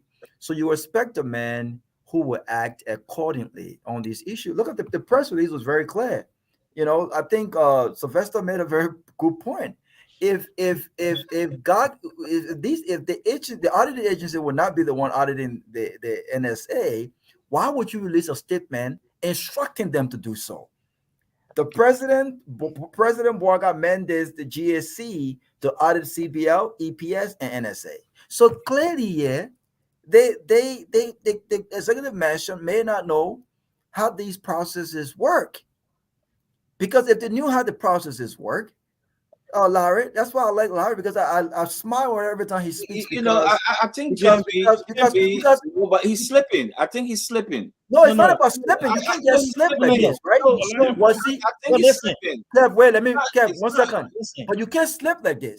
You are slipping when you made an assertion, it's not, right? It's not up to date, that the former president misled the country when he talked about what he left in a consolidated account. The facts came out that you actually misled the government. You can't be the president. Have got to make statements based on after he's been briefed, based on the facts. You have got to look at the facts and say, I have been briefed. I have gotten the information I need to talk about this issue. Why is it that President Obama, I remember when they were in that war room with Hillary Clinton when Osama bin Laden was being killed. I remember, everyone remember that. There were massive media concerns about what was happening within the 72 hours that was happening. At the White House press briefing, they were very clear. The country must be patient. Mind you, the very night, 2 days before, after Osama bin Laden was killed, the president still did not come out because he wanted to make sure that those who were carrying out the assignment were actually safe and back on base. They made all that very clear. What is the rush? What is the president rushing about? You know why the president rushing? He understands that our society, we are very gullible people. He understands that we have a very, very, our attention span when it comes to details is very slim. We don't ask the tough questions. Why would the president come out and talk about, President Obama lied about what he left in a consolidated account? Why would the president issue a statement that, GSC must audit this when he knows that the process does not work this way? Look, we do not object to auditing, okay? But again, there are certain institutions that you've got to be very clear when you make these statements. And like Larry said, you have got to have a purpose, and you've got to be very clear with the general public. We should not be wasting our time on an audit that we may never know the results. So, why? You know why? Because the government is very irresponsible. We may never know what happened with God. We will never know what happened to NSA. What someone got indicted for Doria or his uncle? We may never know. So why announce it? Why? I just got a text. 30 seconds, Duke. You coming in 10 seconds. Let me just, from what I'm getting here, this probably is more. From what I understand, this probably is possibly more of a personnel audit. They're looking at possibly justification to reduce the number of EPS and NSA agents. That's a strong possibility from what I'm hearing here, and because they weigh heavily also on the wage bill. This is one hypothesis that somebody. Man, you don't need an audit to do that. I think that's I mean, circus. Now they made it worse. One of the things that I like to applaud so far from the government is the fact that the press secretary is doing a great job, right? Having those engagement with the general public. I will hope that the journalists we have would do a lot of probing questions to be able to get clarity in terms of some of these remarks. But I was just looking at the message from E. Mansion earlier today, and I think the government is really strong on this decision to, when it comes to the 20 million. They're saying that they believe that there are discrepancies in terms of what was reported, right? Dude, CBL? I beg you. Dude, I beg you. Dude, 1 second. No. I for 10 seconds. Don't put your neck on the chopping board. No. It's not about putting the neck on the chopping board. They should not be doubling down No. the CBL, when the PAC in the Senate, when everybody has come and has said something to the contrary. Ben. What I think they're doing, we give them the benefit of the doubt. They're auditing these areas because they want to come up with the truth, right? In terms of what the CBL is. It's possible that the president does not charge the CBL. Oh my God! Come on, man! They're just embarrassed. They're embarrassed. You know what? I hear you say you commend it. Listen, Skula is reporting what she's being told to report, so I'm not going to blame her, right? She probably has. She also exposing the weakness of. But let me say on the issue of the CBL thing, I think it was totally. It's totally catastrophic on their part to even have put it in that press statement again today. Look, the oversight arm of the executive. The oversight arm of the executive is the national legislature. The Public Accounts Committee in the Senate, right, headed by Amara Kone, and trust me, there is no love lost between Amara Kone and the CDC people. If there was something, Amara Kone probably would have wanted to do today was to release that report and say that President Weah, you lied. There was only $20 million. Yeah, but if they came out, Duke, and Duke, the thing is, the people review statements. There's statements. There's money. You are a financial guy. I do understand. I get sick of them anyways.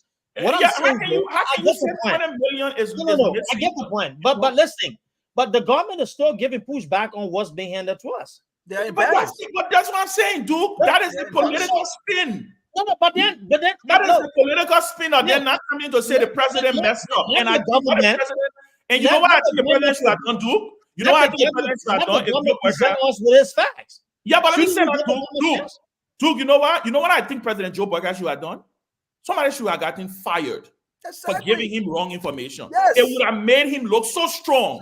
Yeah. It would have made him look so strong for somebody to have misled him, because what he did was to report to the country at the national legislature. So do you think that decision to fire should be based upon his own internal investigation? What internal investigation?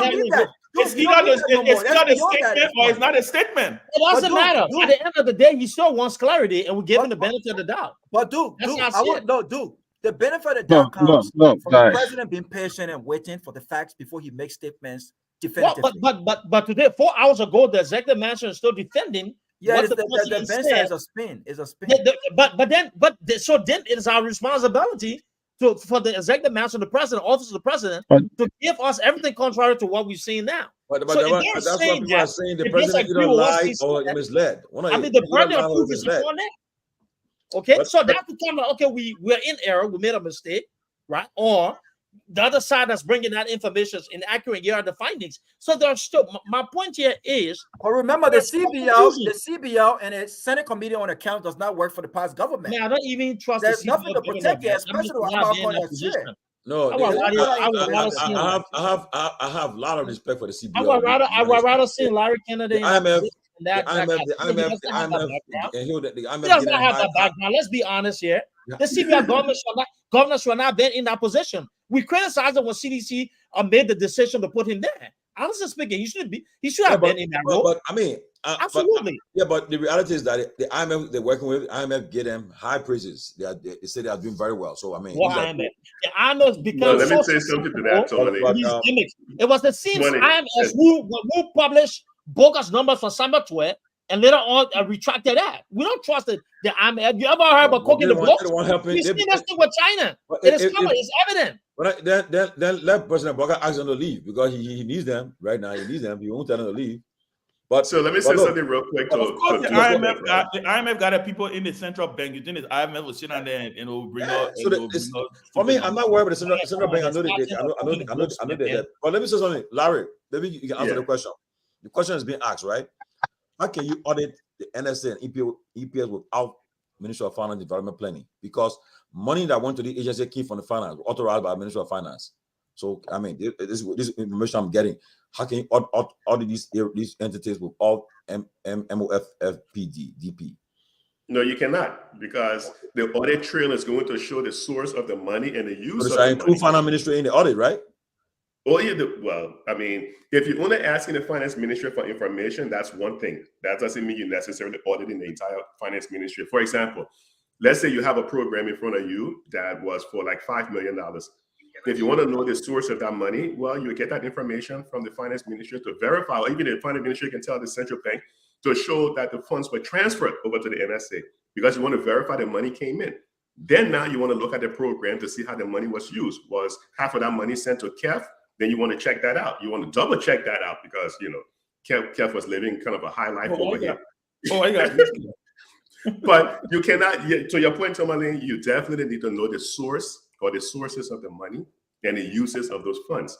But it doesn't necessarily mean you're going to audit the finance ministry. But I want to say something real quick to Duke's point. So Duke is right in the extent that it's in the CBL report because the information that was being fed to the CBL is supposed to go and gather their own information on their own so that everyone can say it is not biased. But there was a certain time when the CBL information, the data for the CBL was coming from the finance ministry. So the finance ministry was being a referee and a player in the same game. They were sending the data to the CBL that was used to judge how well they were doing. So the finance ministry, that's why I can come out and say, I don't trust the data because the finance ministry was cooking the numbers from Twitter. But the president cannot say that because he depends on the CBL to give him accurate information. But to Duke's point, and I'm not saying it, if you read, because I follow the CBL data when it comes out, if you read the CBL data, a lot of that information during the CDC administration was coming from Samuel Twitt, as opposed to coming from ListGIS or the CBL. It was coming from the Ministry of Finance because the Ministry of Finance wasn't funding ListGIS at the level for them to do that work. And ListGIS was being used as a political pawn as opposed to an entity that collects data. Over here in the US, you use the Bureau of Labor Statistics, you use the Federal Reserve Economic Data Bank to host that data, you use even data.gov. You use all of these entities that has nothing to do with the Federal Reserve Bank, right? But yeah, so to Duke's point, I wouldn't trust some of the numbers from the CBL because it was coming from TWE at the time. But that's not the president to say that he has to trust the people who are coming up with a monetary policy for his government. So he has to trust them. But yeah, Tomalin, so you can't do it unless you actually show what this is our issue. I'm begging you, this is our issue here, man. And you need to just give a little bit of time to exert clarity to this. 1 minute, only less than a minute there. Okay, let me come in. Are we going to the appointed officials? Yeah, let's talk about that. Let's go there. We're talking on this one thing. The president have started an audit. Let's give him the support for this audit to go on. And let's see what happened. What action is going. The audit being done the wrong way. No, but that's why I said, you see, Ben, you got to do the right process, Peabody. Ben, this is why audit. Ben, I don't know. Once you the right channel process. On our last okay. show, this is why we said. Yeah, just come in the conversation. God. How about the new appointments? The president made some new appointments. Okay, guys. Information. So let's talk to the new appointments. On empowering people the president started. So the president data in real time, be able to make sure we're at least. Listen. At least, let me come in. Yeah, to me come in. At least the president came in. Even he came in the wrong way or not, at least he was able to announce audit. The previous government didn't do fat. Let me say that. They didn't do nothing like that. So let's be realistic. Go ahead, Tomalin. I want an audit. But so we got more on top of the audit. The judge let's see what will be the TOR and everything we'll find out in the next coming days. But today the president made appointments in government. Quickly, guys, before we leave, we got 15 more minutes.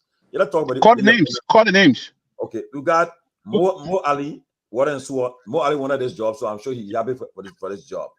Jacob Smith, I want a band man from the Liberty Party, deputy for administration LPRC. That's a good job he got working with Amos Square. He took George Loba's job. UP and Liberty Party guy. That George Loba's job. So that go now. Yeah. You got Stephen Johnson, our woman Zinzu. They say the aviation. Stephen, I don't know whether he was considered with this job, whether he liked it, he loved it. I don't know what you're thinking. Stephen got a good job in the states there. Make what the federal government got a good job. And the job he got in the state making more than the job they giving him. I don't know whether he would do for love of country. I don't know. We'll find out in the coming days. We got Julius K. Sali. What is Julius Sali? I know him very well. He's a way Firestone classmate of mine. Way back in Firestone. He took Pepsi job. Lace. Then you got Anthony Cassidy. Kezo, Deputy Minister of Public Affairs. I think Kezo was on the higher end because Kezo has been deputy for a long time. So he got But let's see. Public Affairs. Dano Sano, the guy who used to be cussing and they put it on spoon there. He Deputy Minister for Technical Services at the Minister of Information. Now he worked was class video that saw he boss man there. That's an office role, right? So PR there. So that's not bad. The body party too. Then you got. What's in the same position that the game? Then you got Massa Sobo, Assistant Human Resource. You got Fagon. Okay, Fagon LBS. I know what Fagon. Me Keff love for the job. Fagon. I know what Fagon love this job. I know he wanted. Fagon they're talking. LBS boss not for talking business. No. Not for talking. Okay, but I know he love it. But he got a whole place to handle now. You got Sir Johnny. Sir Johnny is President Boyga a long time. Buddy, when you're vice president, I live in Ruale. That the only house he's sleeping in Ruale, they probably main house, Sir Johnny house. You're former auditor for the state of Ruale. He retired now. But they may enter Joe Boyga room any day, anyway, so that he close buddy. Then you got Rostelin Swakoko Dennis. Wow, she got a big job. They want she was representative, but she lost the election. So when they moved Jake from there, they moved nephew from that Jake. So he gave Rosalind Swakoko job to Jake job to Noka. There was too much conflict of interest. She got Safua job now. But no, Jay was not appointed. He was officer in charge. Yeah, but okay. Then you got Charles Snetter. Sometimes Papa, long time buddy. Snetter is good. Ambassador large. I love him. He's my buddy. He's good. He's cool. That's good. He's a good guy. He's a good guy. Emmanuel Zango. That Ben and on the party. I'm a male. Zango, he's vice president for finance and investment. That a job that my friend had, Eric Daniels, at Noka. They gave the guy a job now. What? From the party. What about you're coming? Party coming get money tomorrow now. Then you got George K. Sa. You encouraging corruption? No. George K. Sa. George K. Sa, the president, long-time chief of staff. Yeah, he been the president for a long time. George Sa. He now assistant minister somewhere to where? Information. No, Minister of State. Nima Superintendent. Doc Cooper now Inspector General, Minister of Commerce. That Joseph Davis John he got. Wow. Then you got Gobacho. He's a veteran. He's a career diplomat. Very good. A foreign minister that's good for Job Wallace. So help Cyril Basco. He's a veteran. You have to. Who's the man? She's like a sister to the president. But now I don't know what. And Ellen have business manager. We have business manager at the Ministry of State. All of them did. They just didn't announce. What is the purpose of that? They didn't announce it, but they want right now. The business manager for the president. It's a level of a deputy minister. You do all the business. All of them had business. All those things. Yeah. They just didn't. All the things matter. Yeah, you do processing of those big things. You got Bushi Ben Keita. I remember him during the interim government time. He was LPS former board. Now he's a legal advisor. Special assistant to Alhaji Kurman too. During the interim. So he got Ajibo job. But Tomalin, let me kind before everybody. Let me kind quickly before everybody. 2018 by now, JMB announced a government of inclusion, right? That's what he said. 2018 by now, George Weah appoints from ANC, Salonte, Harrison Conway, LP, Nukwe, the running mate, UP, ALP, Dupo. They are all opposition. 2018 by now, George Weah hired those people, appoint those people. Just show me on that list any sedition who on that list. But even here, wait now, you're not a spokesman, my brother. Oh. Yeah, man, let me finish. You're not a spokesman. But Donald Zanga, he got job. My man, Zanga is not a sedition. He's not a sedition. Yeah. But man, wait now, let me finish. 2018. You see, Cooper Cry. What did that give him a job? No, Cooper Cry. It's not a sedition. Let me finish now. Cooper, Cooper Cry, MDR, Prince Johnson. But let me say this to you. By now, his running mate, Nukwe, his running mate, who ran against George Weah. See, everything against George Weah. He was appointed by George Weah in 2018. We're saying those things for you guys who saw the Unity Party and praised who running mate? Who running mate? Boga running mate, Nukwe. Nukwe was appointed in 2018. Nukwe was appointed. But they may appoint your body from CDC. Man, not making joke on this thing. Eugene Fagon from CDC. No, they appointed him. No, Eugene Fagon. Listen. Eugene Fagon not from Congress. He's not from Congress. He's an ALP guy. That's John. You see what you can do. Now you're not allowing the people to get a message.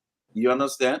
So Fagon propagate for JMB. You saw him. with GMB. So he deserved what he get. GMB is paying him for what he did.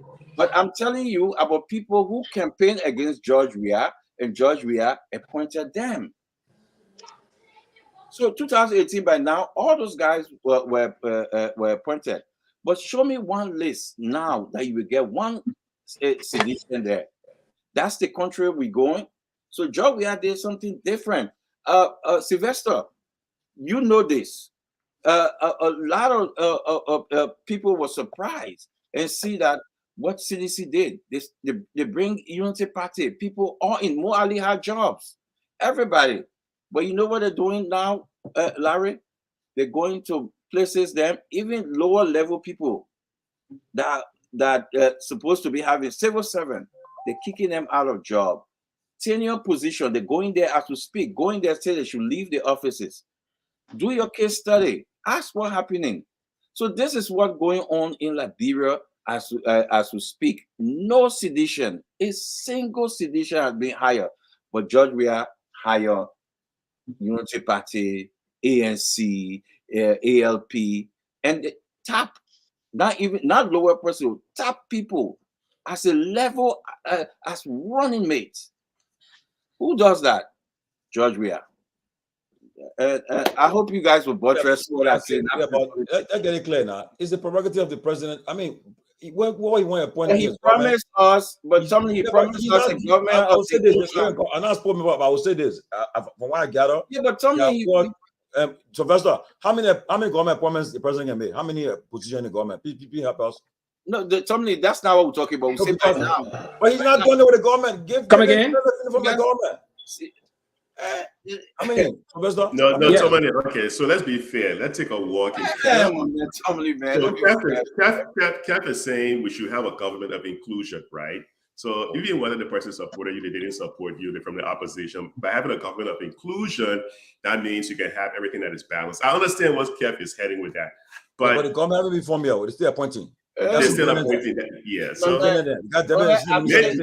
Larry, by now in 2018, everybody different. Had those people. Maybe he got a different strategy. No, but in top position too. But Larry, all the top position gone. Tell me what there. but maybe they're sitting on the bench waiting for the second half. Yeah, but Larry, when we do those things, you know what we're doing to the country? We're playing with it. We're playing with this. If we too many, you're asking. Okay, let me just rest on this one. Yeah, we were booted out to bring somebody in to say they want to take the country in a different direction and Liberia for everybody. He promised Liberia for everybody. But what we're saying right now, even within his government, you got certain things to say against us. Southeast. Why this? Southeast company.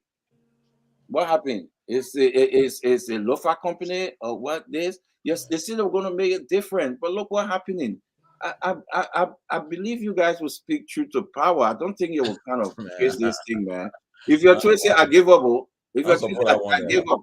If anybody took this facts, I give up. Go ahead, Sylvester. So basically, it's a combination of all. So Article 50, of the Constitution of the Republic of Liberia give the president authority to appoint from SOE ministry. So everything is around 588 government appointed positions that will come from ministers, deputy ministers, assistant ministers, ambassador, from the military angle, from the rank of a lieutenant, from the military, the rank of a lieutenant, then the commissions and other areas and what have you, presidential advisors.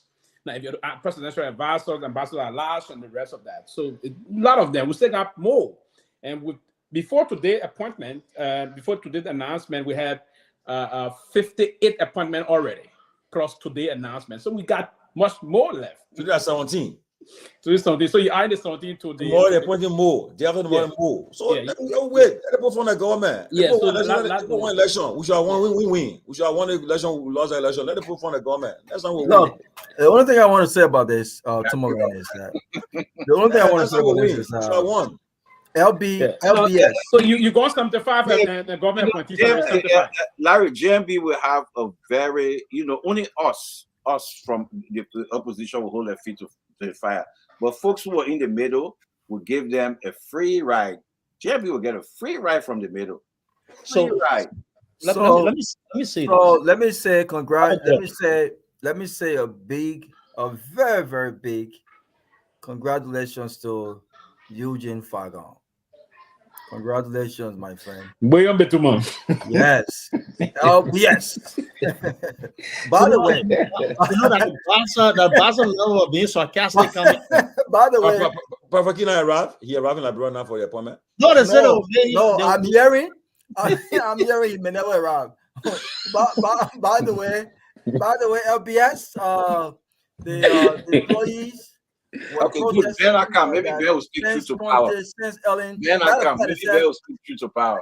They said, let me keep my finger crossed. He might speak truth to power. Huh? No, I said Ben Akam, he might speak truth to power. Let me say this. We're talking we ain't got one time to talk. Let me congratulate. Robert. Let me congratulate my dear friend Eugene Fagon for his appointment. I mean, let's tussle. This is a promotion. I mean, unlike my uncle Cassidy should not, and I know he's listening right now. Do you know how long Cassidy has been around Joseph Boakai? How come is it Cassidy that was in his office as vice president? Yes. Yeah. Oh, now he the deputy minister? Yes. Can you imagine? If I was Cassidy, let me say this. If I was my uncle Cassidy, I would decline that position. I'll be honest with you. There are certain point in your life after you have served and you have the requisite experience, certain position you no longer accept no more now. Unless it's a life and death situation where I have to provide for my family. Yeah. I like that. Okay? But you can't take man of me. You take man of me and you can't make me a front desk agent.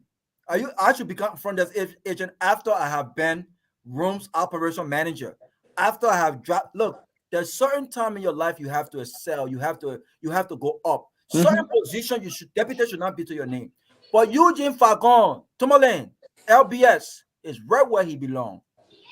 Oh, and I want to say congratulations. That's all I want to say. But Ben, people quickly, I beg you.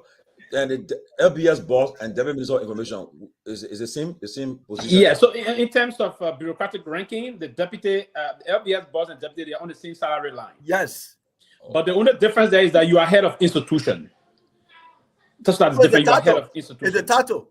But Kev, when I usually so yeah, it's the title. It's big. Yeah, you are the boss. But what's the title? You are the director general of the Liberal Broadcasting. Eugene deserves. And quickly. LBS. There is this to LBS. The Chinese government is giving $25,000 quarterly for to translate those Chinese broadcast information. Radio France is also giving the same 25,000. BBC is giving 25,000. Yeah. BBC is giving 25,000 quarterly. Yeah, 100,000 to 25,000. No, sorry. The Chinese government is giving 25,000 monthly, and then Radio France is giving 25,000 quarterly, and BBC is giving 25,000. To get. Plus, the master CDC that I gave him a good card for deputy information minister. No, you're gonna get a brand new card. The Chinese government even renovated the other building. The other building, the old building have been renovated by the Chinese government and well furnished already. So there's gonna be a lot of support and then the government support. So yeah, I want to congratulate the folks who got nominated today. Pew is right. I think Eugene is inheriting a stronger LBS than Estelle Liberty Kemun, who is now the former. Yes. Inherited. And kudos to her. She did a great job over there. She was very innovative. We went out there and sought a lot of support. I think they renovated the place. It's a vibrant place now. The only challenge people are asking is because of his political nature, because that institution should be for the country. Yes. Everybody should be able to use LBS. The opposition, the government, everybody should be able to use. So it's going to be very interesting to see how he handles that. I believe that he deserves it. I think he has worked hard. I think he communicated there.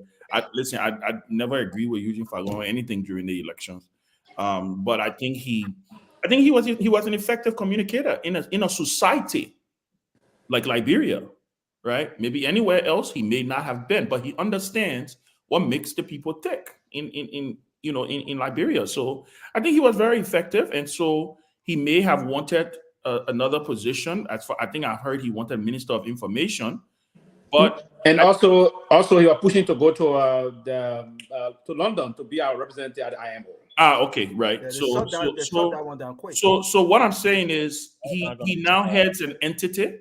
He now heads an entity.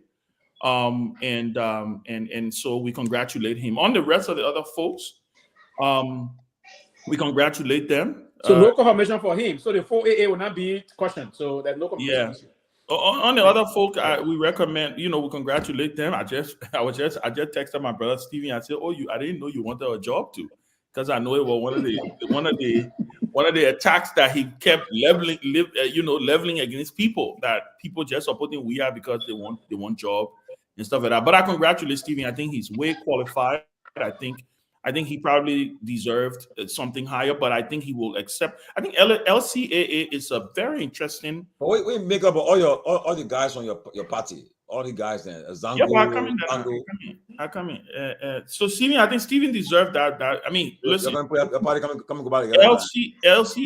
is a very important. It's a very important entity, and I think being deputy there gives him a lot of leverage to be able to do a lot of things there. Mo Ali, I think, well deserving. Mo Ali is an expert in that area, so I look forward to seeing some transformation at the Liberia Water and Sewer Corporation.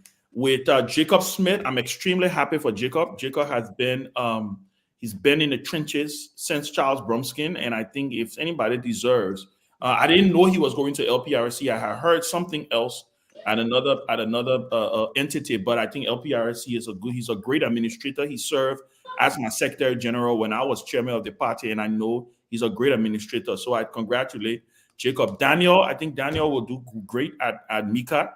Technical services is a little more tricky. That's the job Robert Pade had on the Ellen.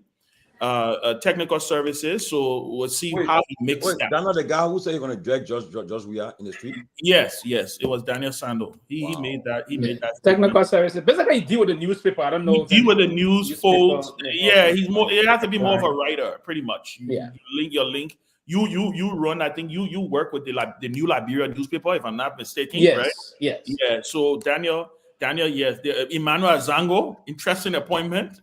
First vice president at NOCAL. Wow. I know my boy Zango very well. Loud mouth, but he did do some finance thing. I think he did it in Kenya. I think he got his Makerere, Uganda. Uganda, sorry, correct. Yeah, Uganda. So he did something in finance and in Uganda. So I congratulate him. And overall, I think, look, to Keff's point, and I want to hit Keff's point. I do agree with Keff. I think with the closeness of how the election was, right? The election was extremely close. I think it will look. Listen, the president is not mandated to appoint any sedition. When you win the election, you get a chance to appoint who you want to appoint. But in the spirit of, because I heard his speech, no more blue Liberia, no more green Liberia, right? He talked about reconciling the country. He talked about being president for all. I'm sure there are other seditions who are well qualified to help and serve, but there's still more appointments out there. Maybe they will come. But Keff was right when he said one of the few appointments President Weah made immediately was appointing. But it raised a lot of eyebrows, so a lot of seditions, right? When he appointed Nukwe, who was the vice standard bearer of the Unity Party, to the airport. He did a lot of appointments of other opposition Unity Party people. Some of them he even kept in what's his name? The guy from NASCORP, DeWitt Van Bommels, strong supporter of Vice President Boakai, then Vice President Boakai in 2017. He kept DeWitt at NASCORP. So I'm waiting to see Well, I mean, most of the jobs now are still fast going, but like you said, Tomalin, there are ambassadors, there are other jobs and stuff like that. Maybe boycott strategy is to take all the citizens and send them out of the country so that let me ask you this, Ben. Let me ask you this. There was a sedition that he well, he appointed a gentleman who they went back and they looked on his page. He had a CDC hat. He was withdrawn. Oh, they said they say you are teaching CDC, right? Yeah, but he's not a sedition. He's not a sedition. No, you're teaching CDC. Yes, but because he had the beret, he was withdrawn. Yeah, well, I don't know. What chances that CDC they got found reposition to the point. Yeah, so, but if he withdraws somebody who was teasing CDC with a CDC hat and withdraw him as a deputy minister, so from what I've been told is that they're about to. He was not supposed to be placed in that job. It was for the guy who they appointed, so he will get placed somewhere else because he's actually a Unity partisan who was teasing. Yeah, Unity Party, yeah, but hey.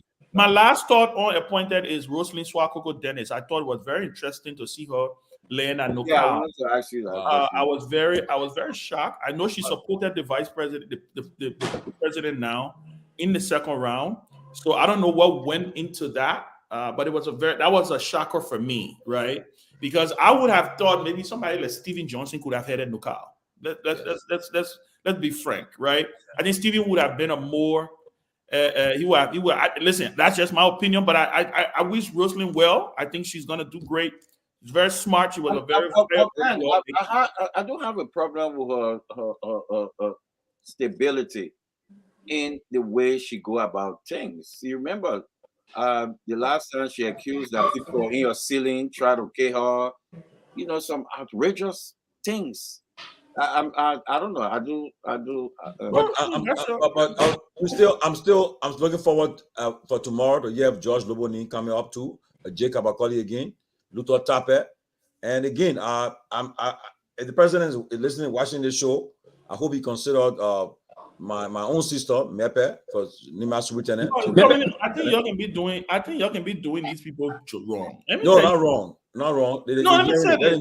You know why I think you're doing that? Why? You know why I say that? Maybe I will get a superintendent job. Yes, I want to get a superintendent job. Yeah, you're pushing. I think y'all give the president the chance. The president. So can we talk? Ben, you not prompted the appointment today. They put have press conference this weekend.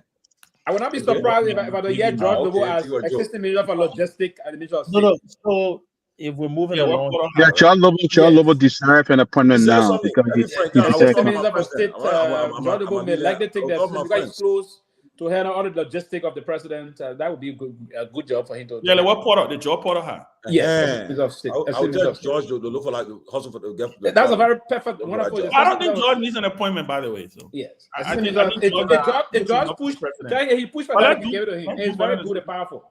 But yeah, I will stay out of that. So the appointment. Look, I'm disappointed with the Stephen Johnson assignment, and void of politics. I think Stephen Johnson, is competent. Local, even a role at the National Investment Commission would have been something really great for him. Yeah, I agree with you. I really do believe. I don't know the aviation authority. I don't think Stephen's got, but it's an administrative position. He has an MBA, I believe. But I since we have our aviation, you make progress there. It's an administrative role. Yeah, it's an administrative. I would have loved the same.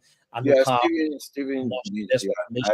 I agree. And lastly, before we go, I'm the president again, the Senate. You should not even you should reject this guy, Francis Numani. That guy should be rejected. The guy with that man said to go confirmation. But I will see the senator. I will call them out. And I will call them out if they confirm that guy. I will call them out. I know they are jokers. Let me Uncle Saklia. Let me tell you money you can push that thing there. Charles Nether's another person. They did a Zolizo, and they don't let our effort.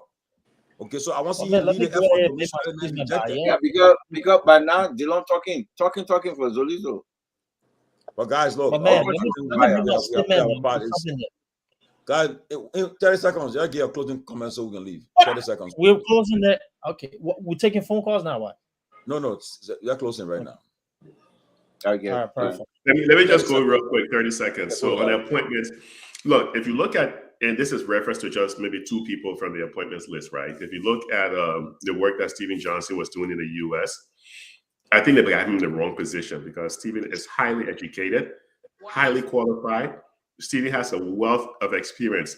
In order to do what he was doing, you have to be at a certain level. So I think Stephen used to either be placed, like you said, maybe in locale, maybe at the Ministry of Finance, in some position where he can excel because the guy, he speaks well, he knows what he's doing. He's got I think it's just misplacing him, right? I also like the fact that I think Tomalin, you touched on it real quick. So Madam Tamba is someone who is really cool, approachable, somebody who I think will help to bring a little bit more business, a little bit more calm and experience on the executive side. But a lot of the other people there, some of them, they came from, they work in previous administrations. We haven't seen where the work they've actually done. And we just have to wait and see again. But I think Stephen Johnson and Madam Tamba, I think those were 2 good appointments the president made. So I applaud him for that. But hopefully Stephen would bounce to something a little bit more within his skill set. Yes. Okay, let me go quick. Yeah, I beg you guys. I need to do something quick upstairs. I agree with you. For Stephen, well, that tells me that he was not considered for anything anyway. Because if he was on the top list, he should have been somewhere greater than that. I don't think. I think because of the noise, everybody talking, oh, Stevie Mo Ali. So I don't think he was considered in the first place. And I will just close. Yeah, just to close, my great show again. I'm glad we have the opportunity to speak. We talk about a lot of issues here. Just in my closing, I like the nomination of Charles Snetter. I think somebody who's been lost somewhere along the cracks of our body politics, but I think he brings tremendous experience and he's a really great person. I look forward to an appointment of Patrick Hona. Patrick Hona is one of the strong voices in the party, and it surprises me. I'll tell you, I'm going to LDS to tell you the truth. Right. So hopefully the further announcement, but Patrick Hona is somebody that deserves to have his time as well. But overall, great show, guys, and we'll be back here again. Thank you. Oh yes. Again, Mr. President, thank you for for the role you play as our President of the Republic. Again, we look forward to rescuing our republic, basically. But again, we need to check the process very well. The process about the NSA. Yes, the GSC can also conduct, even the the central bank. There's a procedure also involving those issues that the institution that got tenure and the rest of that. But yeah, you need to appoint what we call an Inspector General of the National Security Agency. Then they will move the process. But I know you got good intent, and I'm happy. The fact that we need to check all of those that receive money from the country will have to do this process. But I will also encourage you to not have this issue about what we refer to as I don't record it. So just limit the audit process. You need to open the gap, so there should be no closed eye on a certain date or certain regime and the rest of it. I just wish you a very wonderful time as you move to the country. But yes, the country, we should protect the country and move to protect us and open the issue. There should be no level of wish hunt as we want to move the country forward. There should be a government, as you say, a government that will protect the people of the bureau. Thank you for the show and have a wonderful evening, guys. Peabody. Well, guys, it was a great show. I'm still at work. Sometimes I forgot I would stand up to stretch my hand and stuff like that. I didn't even know I was doing it. Oh yeah, that's funny. What sure. Yeah. I didn't even know I was doing it. Well, look, I didn't even know. I just kept doing like this, and and at one point my boss and Kima was talking. We didn't even realize that. But it was a great show, and I want to thank the president for the appointment. But I hope the appointment for Stephen Johnson and will just be temporary. I think Stephen deserves a better era. I mean, based on his qualification, I think he deserves a better era. But I want to make the announcement. I mean, starting on Friday, we will have a cash out number for the closing argument.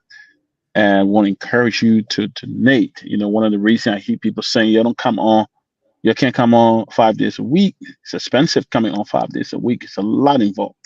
So we will have that cash app out, and we encourage you to just donate to help us continue this show. This show is not being sponsored by nobody, so we don't want, so we encourage you. We are trying to keep it going, and it has been great so far. So we encourage you. We'll put the number up, and we'll put it up. But it was great. I want to thank the president for announcing audit. I believe that's a fresh step, and I hope it be something that's fair and transparent. It must be across the board. I hope that the president can go back at least 3 or 4 years into the former United Party government and then bring that out, because there was a lot of audit out there that needed some kind of implementation.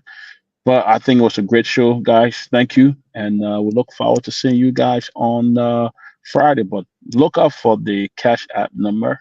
And we encourage you to donate to that cause, man, to keep the close and acumen going. Thank you. Yeah, great show. Thank you, guys. We continue to look at the appointments and look and see what's going on.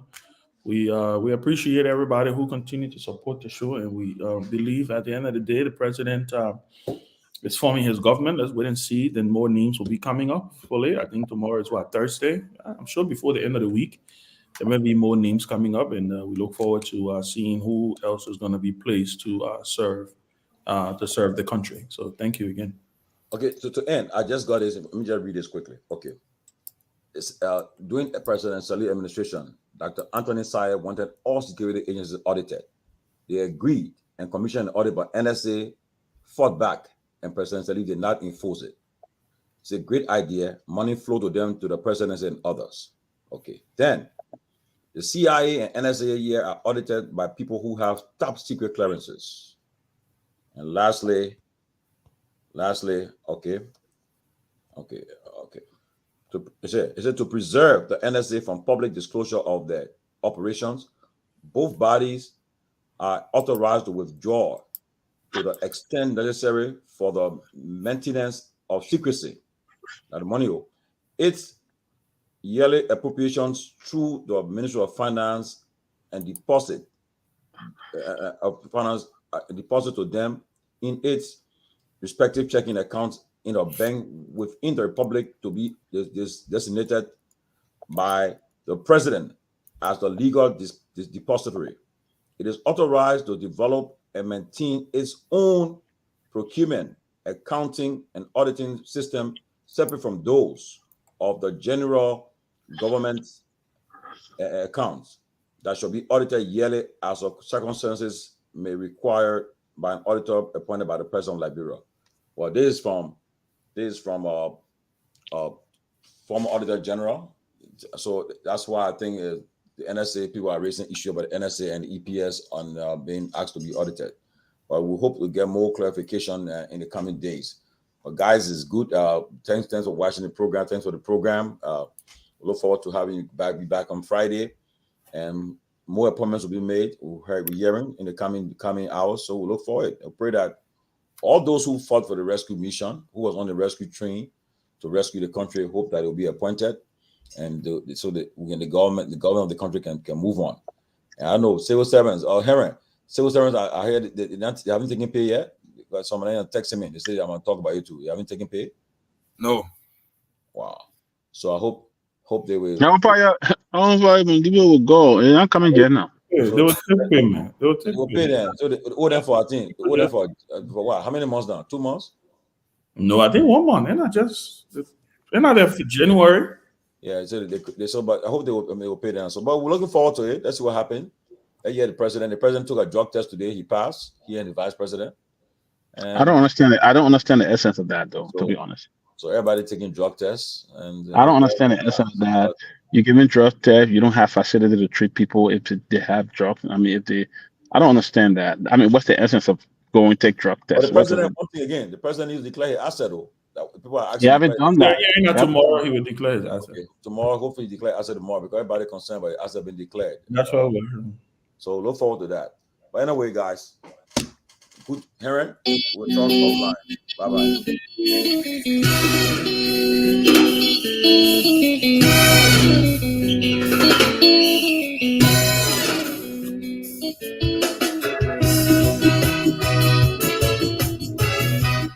Tell you what a pleasant way being here, providing all of the necessary information. Many thanks to our panelists. Many thanks to the guys at Hot FM 107.9 for reading this program, and the team there at 2 FM 96.1 Nima County, Saka, PA, and all affiliate radio stations for also carrying this program. For on behalf of the team, my name is Henry Jarat. I join out on Friday for our weekend edition